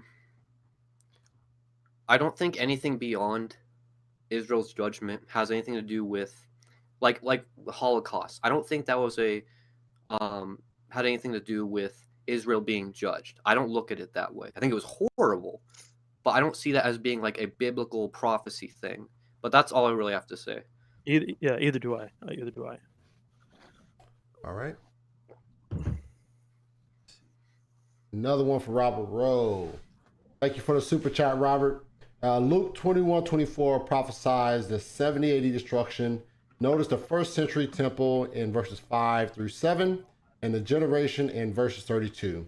This is also in Revelations 11 verses 1 through 2, and the events are soon and near in Revelations 1 and 3. What are your thoughts on that, Mr. Cody Sorenson? Rob, you are absolutely right. I think you were absolutely dead on here, because not only do we get the events fulfillment in the Bible, and we get parallels in Revelation, but then Jesus says, what generation? When's the thing? When is this? Jesus answering the question, well, the generation I'm speaking to is not going to pass away till all is fulfilled. Actually, Luke does it unique. He said, he says, this generation will not pass away until all things be fulfilled. And he says, where is it? These are the days of vengeance. He's talking about the destruction of Jerusalem. These are the days of vengeance, so that all things which are written will be fulfilled. So that's the full preterist ammunition. But I just, that's all I really have to say. I don't. Yeah, you can go, Justin. Read it again. It says Luke 21:24 prophesies that the 70 AD destruction. Notice the first century temple in verses 5 through 7, and the generation in verse 32. This is also in Revelations 11:1 through 2, and the events are soon, Yes. quote unquote soon and quote unquote near, Revelations chapter 1, verses 1 and 3. Mm-hmm. Well, like I said, it really honestly. Okay, I need to try to quit using that language to try to make my argument sound more powerful, but the eschatological judgment of Israel has not taken place yet. Because if it was, there would be a lot more fulfilled. And Jacob's trouble, remember I kept saying, not Israel, Jacob's trouble directly contradicts all these points he's been trying to make about their destruction and all the stuff that Josephus says, because of Jacob's trouble, it says that he will be delivered from it. Jacob's trouble, he will be delivered from it. And he was not delivered from it. He was destroyed. All right. And another one from Mr. Robert Rowe. Thank you for the super chat once again, Robert. If preterism is false, then how do we trust the text? Preterism vindicates the text as an authentic, short-term fulfillment for future readers to rely on. Say you, Justin. Justin, what do you think, man? Well, you vindicate the text by being very studied in the proper context about Israel, about unbelieving national ethnic Israel and their destiny. That's what this entire thing is centered around. You get the proper understanding of that, and then, which he was calling circular reasoning and backloading into the text. But actually, if you think about it, let's just say it's another subject. That stuff is first. It happened before. It's in the Old Testament. In time, it's prophesied beforehand. You get studied on that. Then you come forward, you read forward into the New Testament, you have all that stuff in mind, like you're supposed to, and that's your context. So it logically doesn't work to say that that's backloading and that's circular reasoning and feelings and all that other stuff, because it's not. Because you have to have that first. That's why I can sit there and say, talk about Jacob's trouble, all the things that why is Israel still rebelling? Why has not all of Israel been saved? How was the times of the Gentiles fulfilled in 37 years when it took Israel 1,400 and something years? That's why I can say all that stuff, because I know the stuff, the backstory, the actual true context that builds all this stuff. That's how. All right, Mr. Sorenson, what you got? Well, what Rob's saying here is that, because, okay, let's just think about, I know this debate isn't Revelation. I'm not going to debate like that right now. But, for example, Revelation, at the beginning of the letter, John writes, this is to these 7 churches. If what's in Revelation is not something that's going to be in their time in the first century, then it doesn't make any sense for him to write those things to those churches. So that's or now let's go back to Olivet Discourse. If all these things were not actually for that generation, or they're for the future generation, when Jesus says you guys will see all these things, and when you see these things, here's what you do, it's completely irrelevant from a futurist perspective. It's the worst hermeneutic to ever go by, to say, well, yeah, he said to all the disciples, you guys will see this when you see that and this and that and this, but it's not actually for you because it's going to be for them. That I think that's so bad. And yeah, that's my view on just looking at it from, because Rob's also a partial preterist, and he's saying fulfilled in their day, but still things to come. quick like comment. the actual fulfillment. Yeah. So that what you just said makes it to where, like you said, if those letters, if Revelation, you said Revelation, you didn't say part of it, and this is why I was saying what I told you, that it requires you to believe it's all fulfilled. Then if Revelation itself was written to the 7 churches, then Revelation 13, including all the other parts in Revelation, have already happened. So All I right. can I disagree, I can take. but that's Okay, fine. that's cool. All right. So I think this is a question that both of you appreciate. Well, some of it anyway, because both of you are Michael Heiser fans. So, question once again, Centennial, Robert Rowe, thanks for the super chat, brother. Appreciate you. Why is Michael Heiser a partial preterist? What say you, Cody? Why is Michael Heiser a partial preterist and not a dispy or anything of that nature? Because he is a partial preterist because he studies the Bible in its ancient context. He understands the ancient Near Eastern imagery of Jesus being Yahweh the Cloud Rider. He understands all these things taking place in their generation means it has to take place in their generation. And it was thanks to Heiser that I understood what Matthew 24 is saying regarding they'll see the Son of Man coming on the clouds, or Revelation 1:7. They'll see the Son of Man coming in the clouds. Every eye will see him, even those who pierced him. Because Jesus is claiming to be Yahweh. So that's why the high priest tears his garment when Jesus says, I am the Messiah. You said it yourself, and you'll see the Son of Man coming on the clouds. He's saying, you'll see, hello, Daniel 7, you'll see the Son of Man, me, coming on the clouds, me being the Yahweh, the cloud rider. So that's why I got that whole cloud riding, coming on the clouds. That was thanks to Heiser. That's where it began, and I went from there to NT Wright and stuff. But yeah, I love Heiser, so there you go. All right, you have a response to that, Justin? Well, Yeah, he doesn't. He doesn't. Go ahead. I'm not aware of a statement of him saying he's a partial preterist. I think that's the inference, which is fine. Maybe he did exactly say that, but he doesn't believe all of Israel is saved. So, Neither. Good luck with that one. All right. So now I think we got all Robert Rowe questions out of the way. All right, so now we jump into other folks' questions. Here we go. Question for you, Cody. Can you recommend some literature on partial preterism? I absolutely can. So here's a good starting place. It's R.C. Sproul's The Last Days According to Jesus. It's an in-depth introduction to partial preterism. So The Last Days According to Jesus. Then there's Gary DeMar. I love him. He wrote The Last Days Madness, Obsession of the Modern Church. That's a great book. Last Days Madness, Obsession of the Modern Church. There's also many books by Kenneth Gentry, that's how you say his name. You can look him up. And there's also a really good book on partial preterism that I really want to recommend. It's called Matthew 24, Mark 13, and Luke 21. And yeah, just study those, and that's my take on. Yeah, okay. I was just kidding. All right, you have any thoughts on that, Justin? I would recommend not reading them, because replacement theology is synonymous with especially full preterism, and as has been demonstrated, if you can recognize tonight, if you believe all of Matthew 24 and the Jewish eschaton has been completed, then that puts you in that position to misidentify national ethnic Israel and all of Israel being saved. So that's where these guys are all going to go wrong. Because they can show. Okay, go ahead.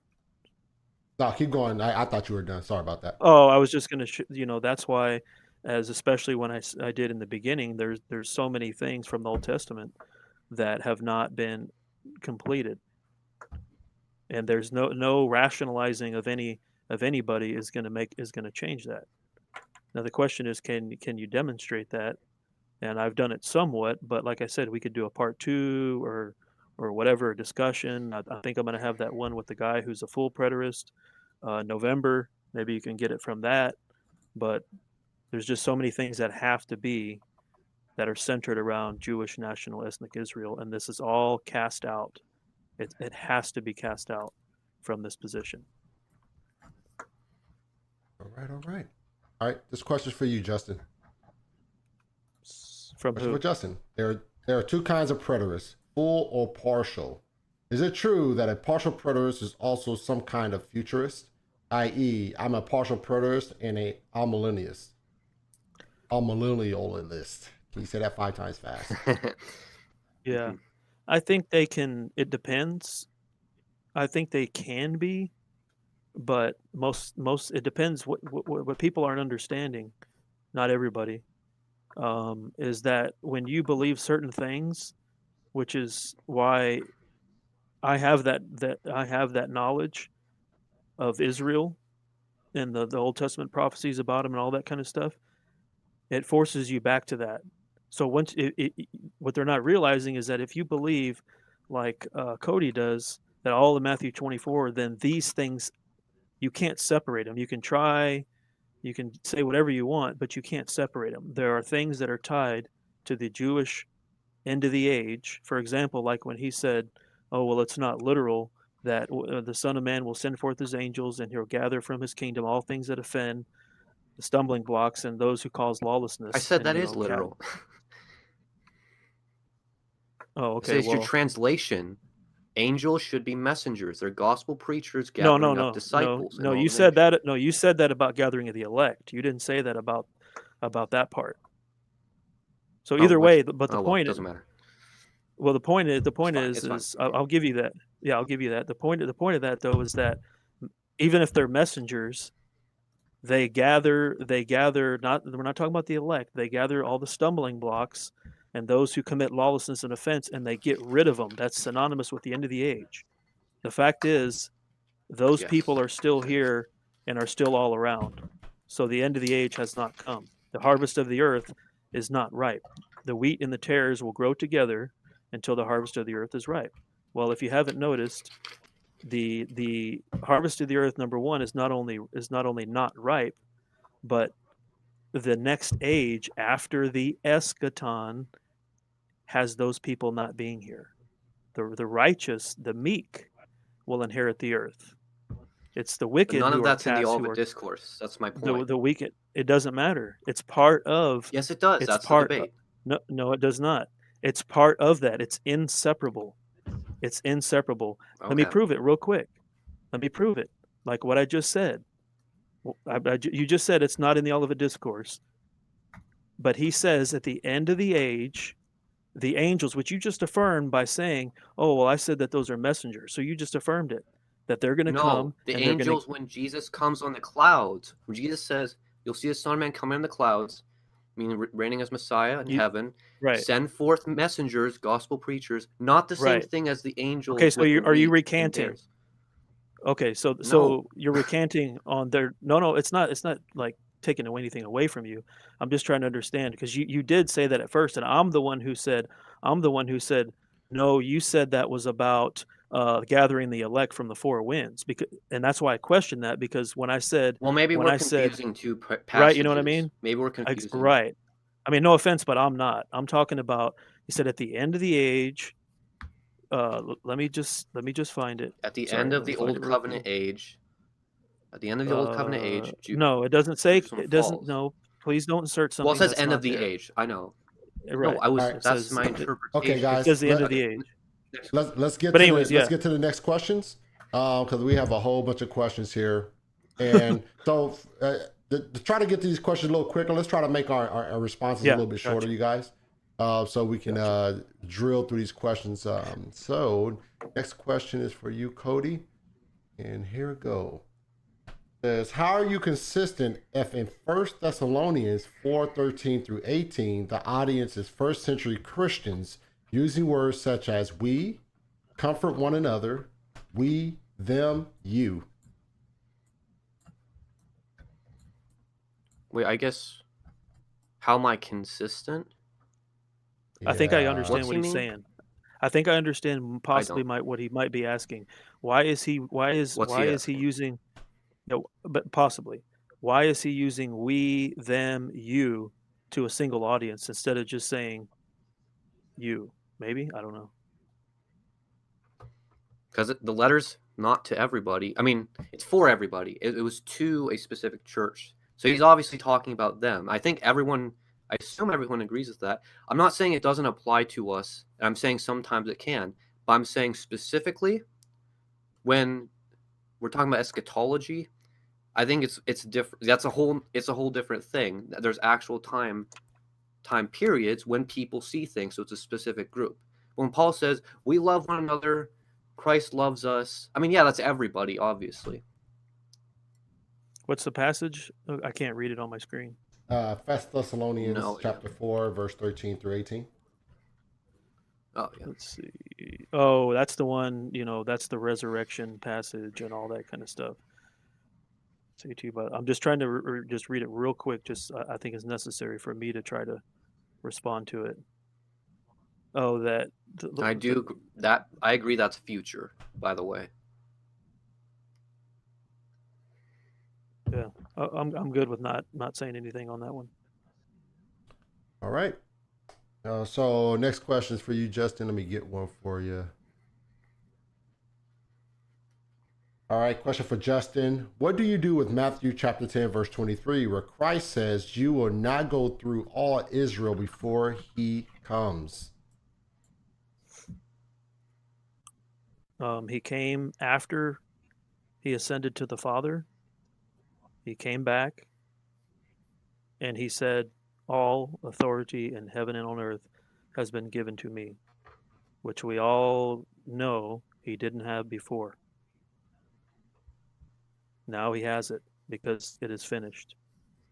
So there he came in his kingdom. The translation says come, not go. The Son of Man comes, not Son of Man goes. Oh, well. Yeah, he came back. I agree with the commenter. He came back, and he Back now where? received he now received the kingdom, which is all through the Bible that he has. That's why it says he's saying all authority in heaven and on earth has been given to me, because he didn't have it before. Now he has it. Exactly. As the Son of Man. Yes. Right. So now he's in his kingdom. There you go. Yes. Daniel 7:13. All right, you have any thoughts on that, Cody? Well, yeah, the person's asking because Jesus says that he'll come and they won't go through all the cities of Israel until the Son of Man comes. I've checked so many commentaries just to see what scholars have to say on this, and the majority said it's about the Parousia, or it's probably about the Parousia or something like that. The minority, I'm not appealing to like a scholar, I'm just saying I looked through at the scholarship. They're saying this is about the eschatological coming of Christ, not the ascension. Because if it's about the ascension, it doesn't really make any sense. And I don't say Daniel 7:13, coming on the clouds, Son of Man, Ancient of Days, is the ascension. I actually think Justen is, which I find interesting because most preterists say the ascension is Daniel, and I just think it's interesting. That's all I got. Well, let me add something really, really quick to that. Is that, and they didn't finish going through all the towns of Israel until afterwards, until after he showed up, after he had already received his kingdom in 70 AD. They hadn't gone through all of Israel. No, and when 70 AD. Right, but my point is that it was interrupted. It was interrupted by his death, burial, and resurrection, and that's why I refer to now he has all authority in heaven and on earth. Anyways. If you want to, go ahead. It's up to Marlon. You can go, Marlon. All right. Next question is for you, Cody. In Matthew chapter 23, Jesus says, these things will come upon this generation. Would you say that Jesus was speaking to that generation? If so, what's the difference between Matthew 23 generation and Matthew 24 generation? They're identical generations. That was in my opening. That's why I was saying when Jesus says Matthew 24:34, this generation won't pass away until all these things take place, all the things prophesied in Olivet Discourse. He's saying that generation, current first century generation, but before that, he says, oh yeah, and you guys, and no one disagrees on this. It's the first century generation, because it's not. There's no motivation to backread futurism. So when Jesus says, well, truly I say to you, all these things will come upon this generation. You who kill the prophets, etc. And Everyone's like, yes, first century, that 40-year period from 30 to 70 AD, that's them. We go to Matthew 24, 34, and we're like, no, that's a future generation, or that means instead of Agena, it means Agenos, means the race of Israel. Like, no. So I think they're both the same exact generation. All right, I think this question was probably more geared towards. Can I respond Justen? to that one? Yeah, go ahead, Justen. Go for it. It'll be quick. My answer to that is Matthew 23:37 through 39. Jerusalem, Jerusalem, who kills the prophets and stone those who are sent to her. How often I wanted to gather your children together, the way a hen gathers her chicks under her wings, and you were unwilling. Behold, your house is being left to you desolate. We're all in agreement for that. For I say to you, from now on, you will not see me until you say, blessed is he who comes in the name of the Lord. They did not say that in 70 AD because of their destruction. The ones who believed it, the ones who believed by 70 AD, their destruction. When Jesus came in judgment for their destruction, they did not welcome him and say, blessed is he who comes in the name of the Lord. The rebellious Jews have yet to say, blessed is he who comes in the name of the Lord. Because that's strictly tied from what you call backloading. That's strictly tied to the restoration of the kingdom of Israel and all of Israel being saved. He's quoting Psalm 118:26. When they say, blessed is he who comes in the name of the Lord, that's when they accept him. And as we see now, like I said earlier, all of Israel is still not saved, and they're still rejecting him and still being judged, whether directly or not. I mean, whatever you want to call it, and say, oh, well, God just turned his back on him, I guess, and let the Holocaust happen. If you want to say it's not a judgment, fine.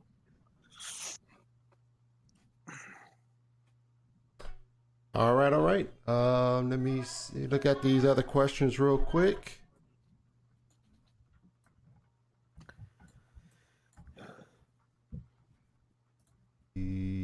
Should be another question here. That was Cody last time. All right, here you go, Mr. Justen. Daniel says at the time of the end, in chapter 12, verse 9, and the abomination of desolation, chapter 12, verse 11, will happen when the power of the holy people broke. Chapter 12, verse 7, and offering stopped in chapter 12, verse 11. This happened in AD 70. How are you not denying this prophecy?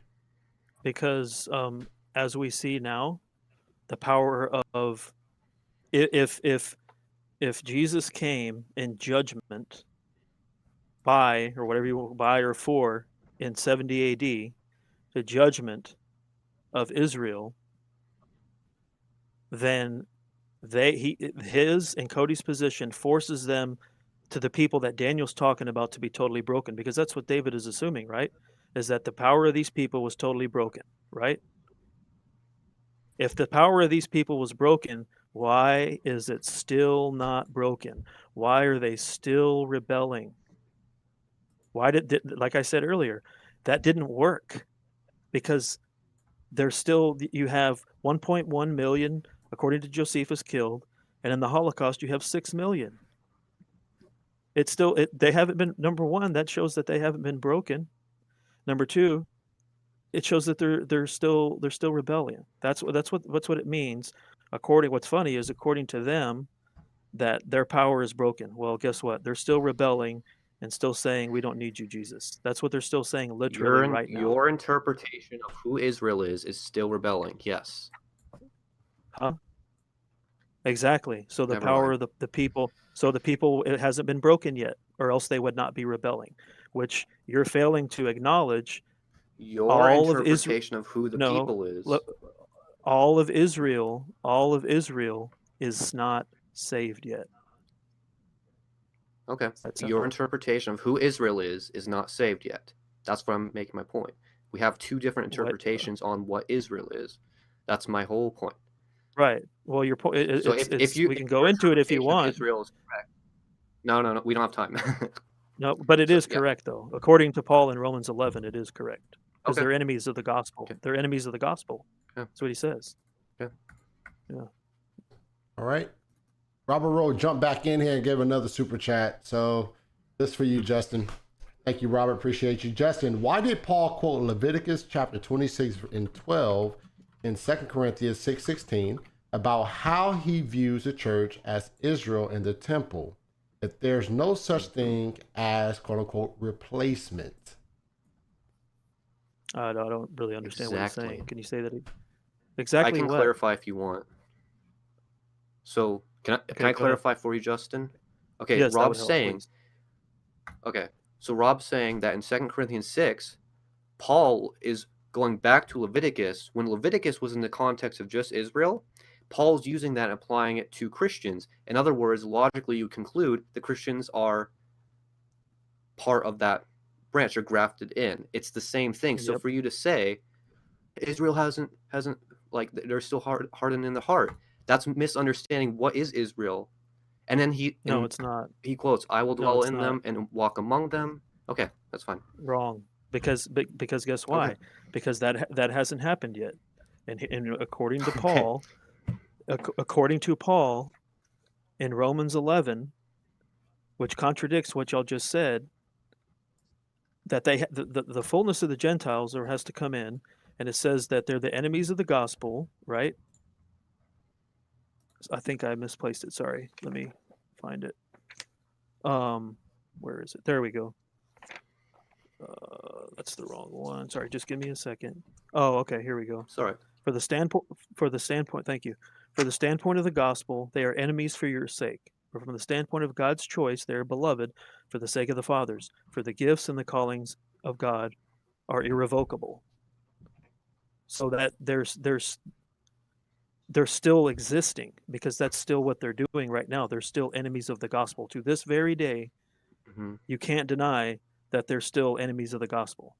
So that's of no consequence. Your view of who Israel is, your interpretation of who Israel is an enemy Incorrect. of the gospel. No, incorrect. Paul, No, there was my interpretation. no time. My interpretation from the standpoint of the gospel. This is word for word. It's not even a backloading. It's not any emotions. This is not my interpretation. From the standpoint of the gospel, they are enemies for your sake. But from the standpoint of God's choice, they're beloved for the sake of the fathers. For the gifts and the callings of God are irrevocable. So, is from the standpoint of the gospel, they are enemies for your sake? Is that the Christians, or is that those who are enemies of the gospel? Are Christians enemies of the gospel? No, Christians aren't enemies of the gospel. Thank you. So I'm not interpreting it in my way. That's exactly what the text says, and that's you why can't from go the to beginning a text and say I every said, time Paul says one text. Paul's not going to contradict himself. From the standpoint of the gospel, they are enemies for your sake. Why does Paul apply? Never mind. Is there any more questions? Yeah, we have a couple more. We're almost done. Okay. We have a couple more questions.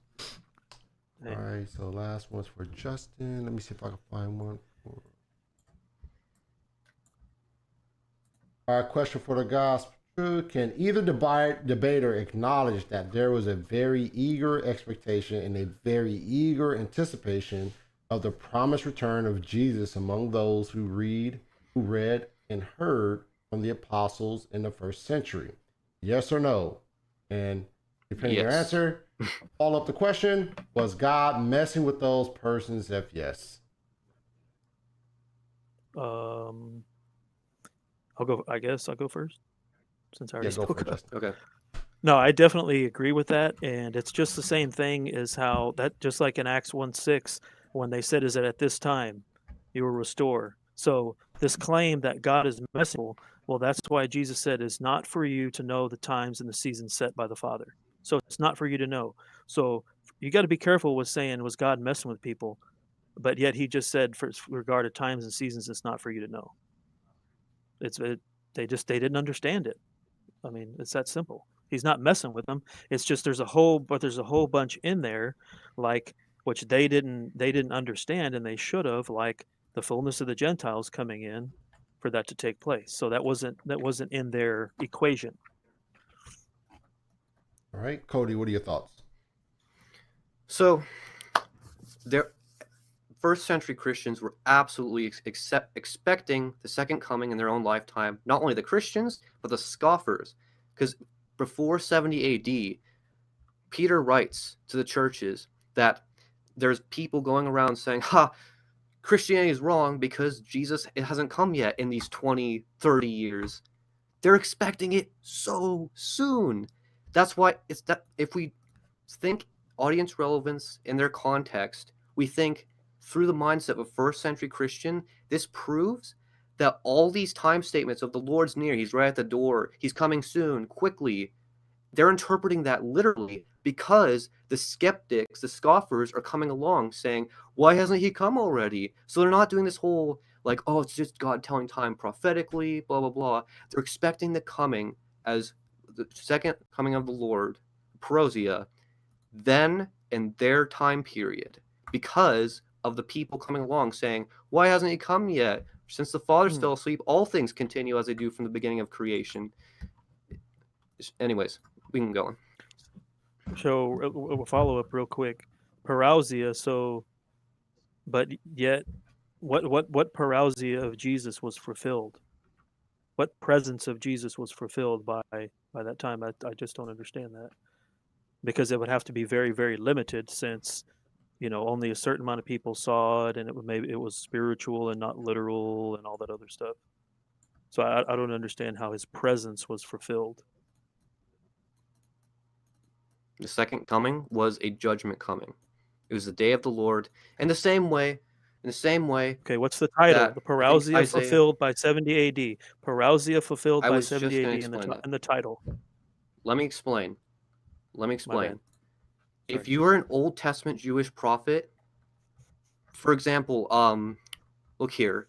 So, okay, I'm pulling it up. Okay, this is about the oracle concerning Egypt. The Lord is riding on a swift cloud and is about to come to Egypt. The idols of Egypt will tremble at his presence. The heart of the Egyptians will melt within them. Again, there's Yahweh riding the clouds. He's the one coming on the clouds to come to a local place. Or Psalm 104, he makes the clouds his chariot. He rides to your help through the skies. Local judgment of a known world, not the whole world. The known world gets... It is always written from a Jewish ancient prophet that the Lord Yahweh is going to come in the clouds to bring judgment, and his presence will be there. Well, then we watch it fulfilled. No guy in the clouds, and it was a judgment coming. The same thing is with Jerusalem when they're judged as a local people. Jesus came on the clouds. He judges them. It's not his literal body being in the sky. Yes, exactly. And why do you have a problem with that? Because that's how it was. That's because it's really bad. Why can't it be spiritual? Why do you have to make everything literalistic? It's a fundamentalist fallacy that you're doing. Okay, let's go on. Nice fallacy to say a fallacy, which is not a fallacy. Good try though. Because I don't think everything where you're doing everything literalistically. No, not everything. Okay, let's move on. I don't want to. Yeah. Let's just move on. Oh, you're wrong. All right, we have 2 more questions and we'll call it a night. So let's try to make these quick as you can. All right, okay. This was for you, Justen. If Jesus isn't sitting on the throne now, how would you interpret Ephesians chapter 1, verse 20? Okay, let me pull up Ephesians chapter 1, verse 20 real quick. Ephesians 1, verse 20. I never said he's not on a throne. I said he'd be on the throne of David, number 1. I'm guessing 120. Let's see. Yeah, I love this verse, which he brought in Christ. I have it here. Oh, go ahead. Go ahead. It says, which he brought about in Christ when he raised him from the dead and seated him at his right hand in the heavenly places. Which I have no problem with him being seated, but he's not on the throne of David. The throne of David is here. So that's pretty So easy. Was his heavenly throne not good enough? Does he have to get off that one at some point 2,000 years later and then come to an earthly corruptible throne? What is good That's enough ridiculous. Have to do with anything? What is good enough? It is ridiculous. What is good enough? It's what is Daniel good enough 7:13. What does good enough have anything to do with it? Because that's Jesus, not my here's argument. why.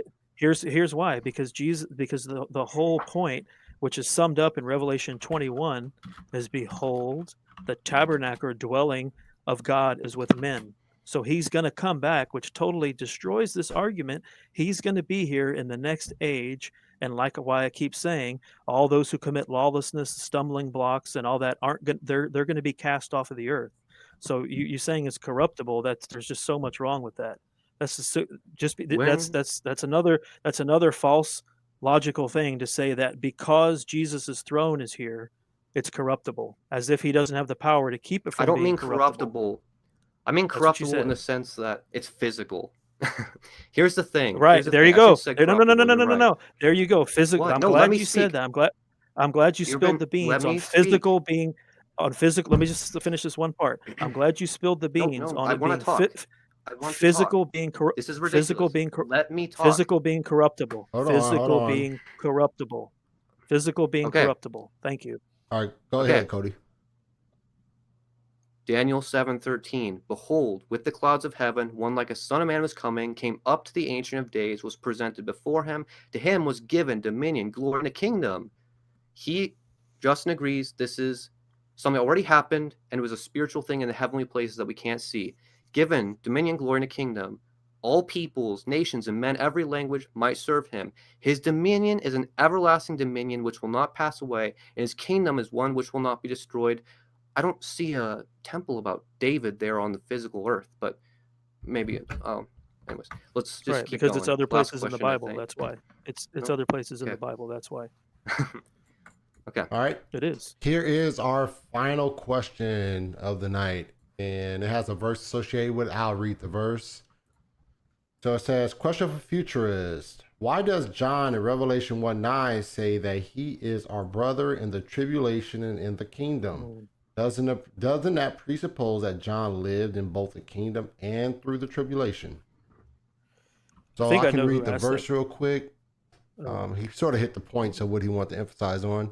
It says, I, John, your brother and fellow partaker in tribulation in the kingdom and perseverance, which are in Jesus, was on an island called Patmos because of the word of God and the testimony of Jesus.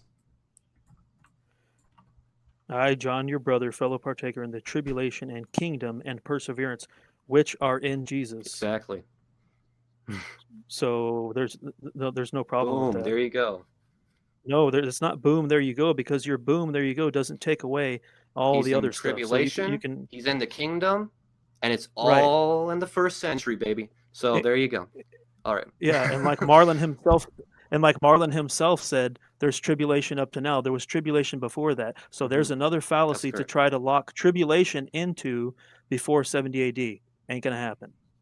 That's literally illogical. You can't lock tribulation into that one meaning. The kingdom and perseverance, which are in Jesus. Where are they in? They're in Jesus. Just the message that he says to us now, you will have tribulation in this world. You know, you're blessed when you're persecuted. That's all it's saying. He's partaker in that which pertains to all Christians up to now. So it has nothing to do with locking it into 70 AD. It has nothing to do with that. That's reading that into it. All right. But the emphasis on the kingdom. I shouldn't keep going. Oh, sorry. I understand what you're saying. I understand. Okay. And good. sorry, I didn't mean to sound rude earlier. I did want to attack, if you want to call it, go after that when you said the physical is corruptible, because I believe that's very important. And I just didn't. You're right. I just wanted to be able to said corruptible. emphasis on that. Right. That's all. And I'm not saying what it means or it's anything about good you point. or anything. It's all good. I shouldn't have said corruptible because I'm thinking like Paul's language of we're in these corruptible bodies. I'm thinking physical. Yeah. I should have just said I know what you mean. physical, not corruptible. Okay. Right. All right. Good debate, man. You know, people frown upon passion sometimes, man. I appreciate the passion, man. I mean, I think that makes the debate even more enjoyable and engaging. So I appreciate you guys' passion for this subject matter, man. And not every debate is this passionate, just to put it that way, man. So it's good stuff. I hope I behaved well. I think you guys are fine, man. I think you guys are fine. Yeah, I'm not either. I think he did great, and I think it's good. Yeah. Thank you. And same to you. And I'm not angry, by the way. I'm passionate. Big difference. Oh, I agree.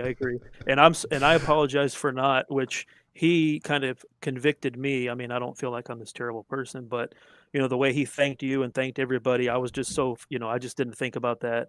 I didn't focus on it, but I am very appreciative. I'm very appreciative of him, and this is my first one on this type of platform, and I appreciate the platform. So, and I like how he made Yeah, sure. thanks, I like Marlon, how for he doing made. this. Yeah, I like how he made sure and included it, right off the bat. So that was cool. All right, cool, you guys. Thank you guys for joining me on this episode, man. And I do send out gifts, so I'll be contacting you after the show to get your information to get those gifts out to you for the time you spent preparing. All right. Awesome. Thank you, guys. Okay. Thank you. Thank you. All right. All right, folks. Another great debate. Like I said, man, when it comes to these type of debates, man, the passion, I think, makes it much better. And it just goes to show you that these guys really they study this stuff, and they grow, and they grow to enjoy it. Eschatology is one of those subject matters that really doesn't get the attention that it should. And it's one of the more difficult or cumbersome, if I can use that term, subjects of the Bible, because there's a lot of intertwining ideas that are laced together. And if you don't flow with that correctly, if you misinterpret, if your hermeneutics ain't on point, then you're gonna mess things up, man. But I like how these guys interacted, and I hope everyone out there appreciated how they interacted, and perhaps this will encourage you to study the subject of eschatology and to jump into that subject matter a little bit more, to press your heart into that and figure out what's really going on. All right. That said, let me go over a couple announcements before I get out of here. Things I have coming up. Let me adjust this real quick. Over a couple announcements of shows I have coming up, just to rehash this. Coming up September 25th. Once again, I'm taking about a 2-week hiatus. You won't see me here for 2 weeks, but coming up when I get back, September 25th at 6 p.m. Pacific Standard Time, I have Paul Freswick versus Darth Vader. Does the Bible affirm animal death before the fall? After that, I have Kwaku L versus Vocab Malone. Is the Athanasian Creed true? September 28th at 5 p.m. Pacific Standard Time. That's at 6, but it's at 5, all right? After that, I have David Powman versus Kenneth Troe. Does the Gospel of John teach an unconditional election? That's coming up October 2nd at 12 p.m. Pacific Standard Time. And then after that, I have Andrew Schumacher, Jackson Washburn. Should the Book of Mormon be considered scripture? That's coming up October 6th at 6 p.m. Pacific Standard Time. Once again, that's just the next 4 shows here coming up on The Gospel Truth. If you are not subscribing, I don't know what you're waiting for. You need to hit the subscribe button before you leave this channel. If you are not liking, if you're on Facebook, you need to like before you leave this channel. And as always, make sure you hit that notification bell before you leave the channel, so you'll be notified whenever I upload new content and whenever I go live, all right? Also, this content, just remind you, this content is on podcast, so make sure you're flowing over there to the podcast, hitting that subscribe button, and leaving a solid rating. And let's remember the gospel of Jesus Christ, all right? Remember that Christ died for the sins of this world. If you're not saved, the wrath of God is on you. Repent of your sins so that you will be saved by the atoning work of Christ. Make sure you repent. Don't play around with it. Do it right now. Repent of your sins. I can't leave you without telling you that. That said, I'm going to get out of here. May God bless you. May God keep you. I'm gone.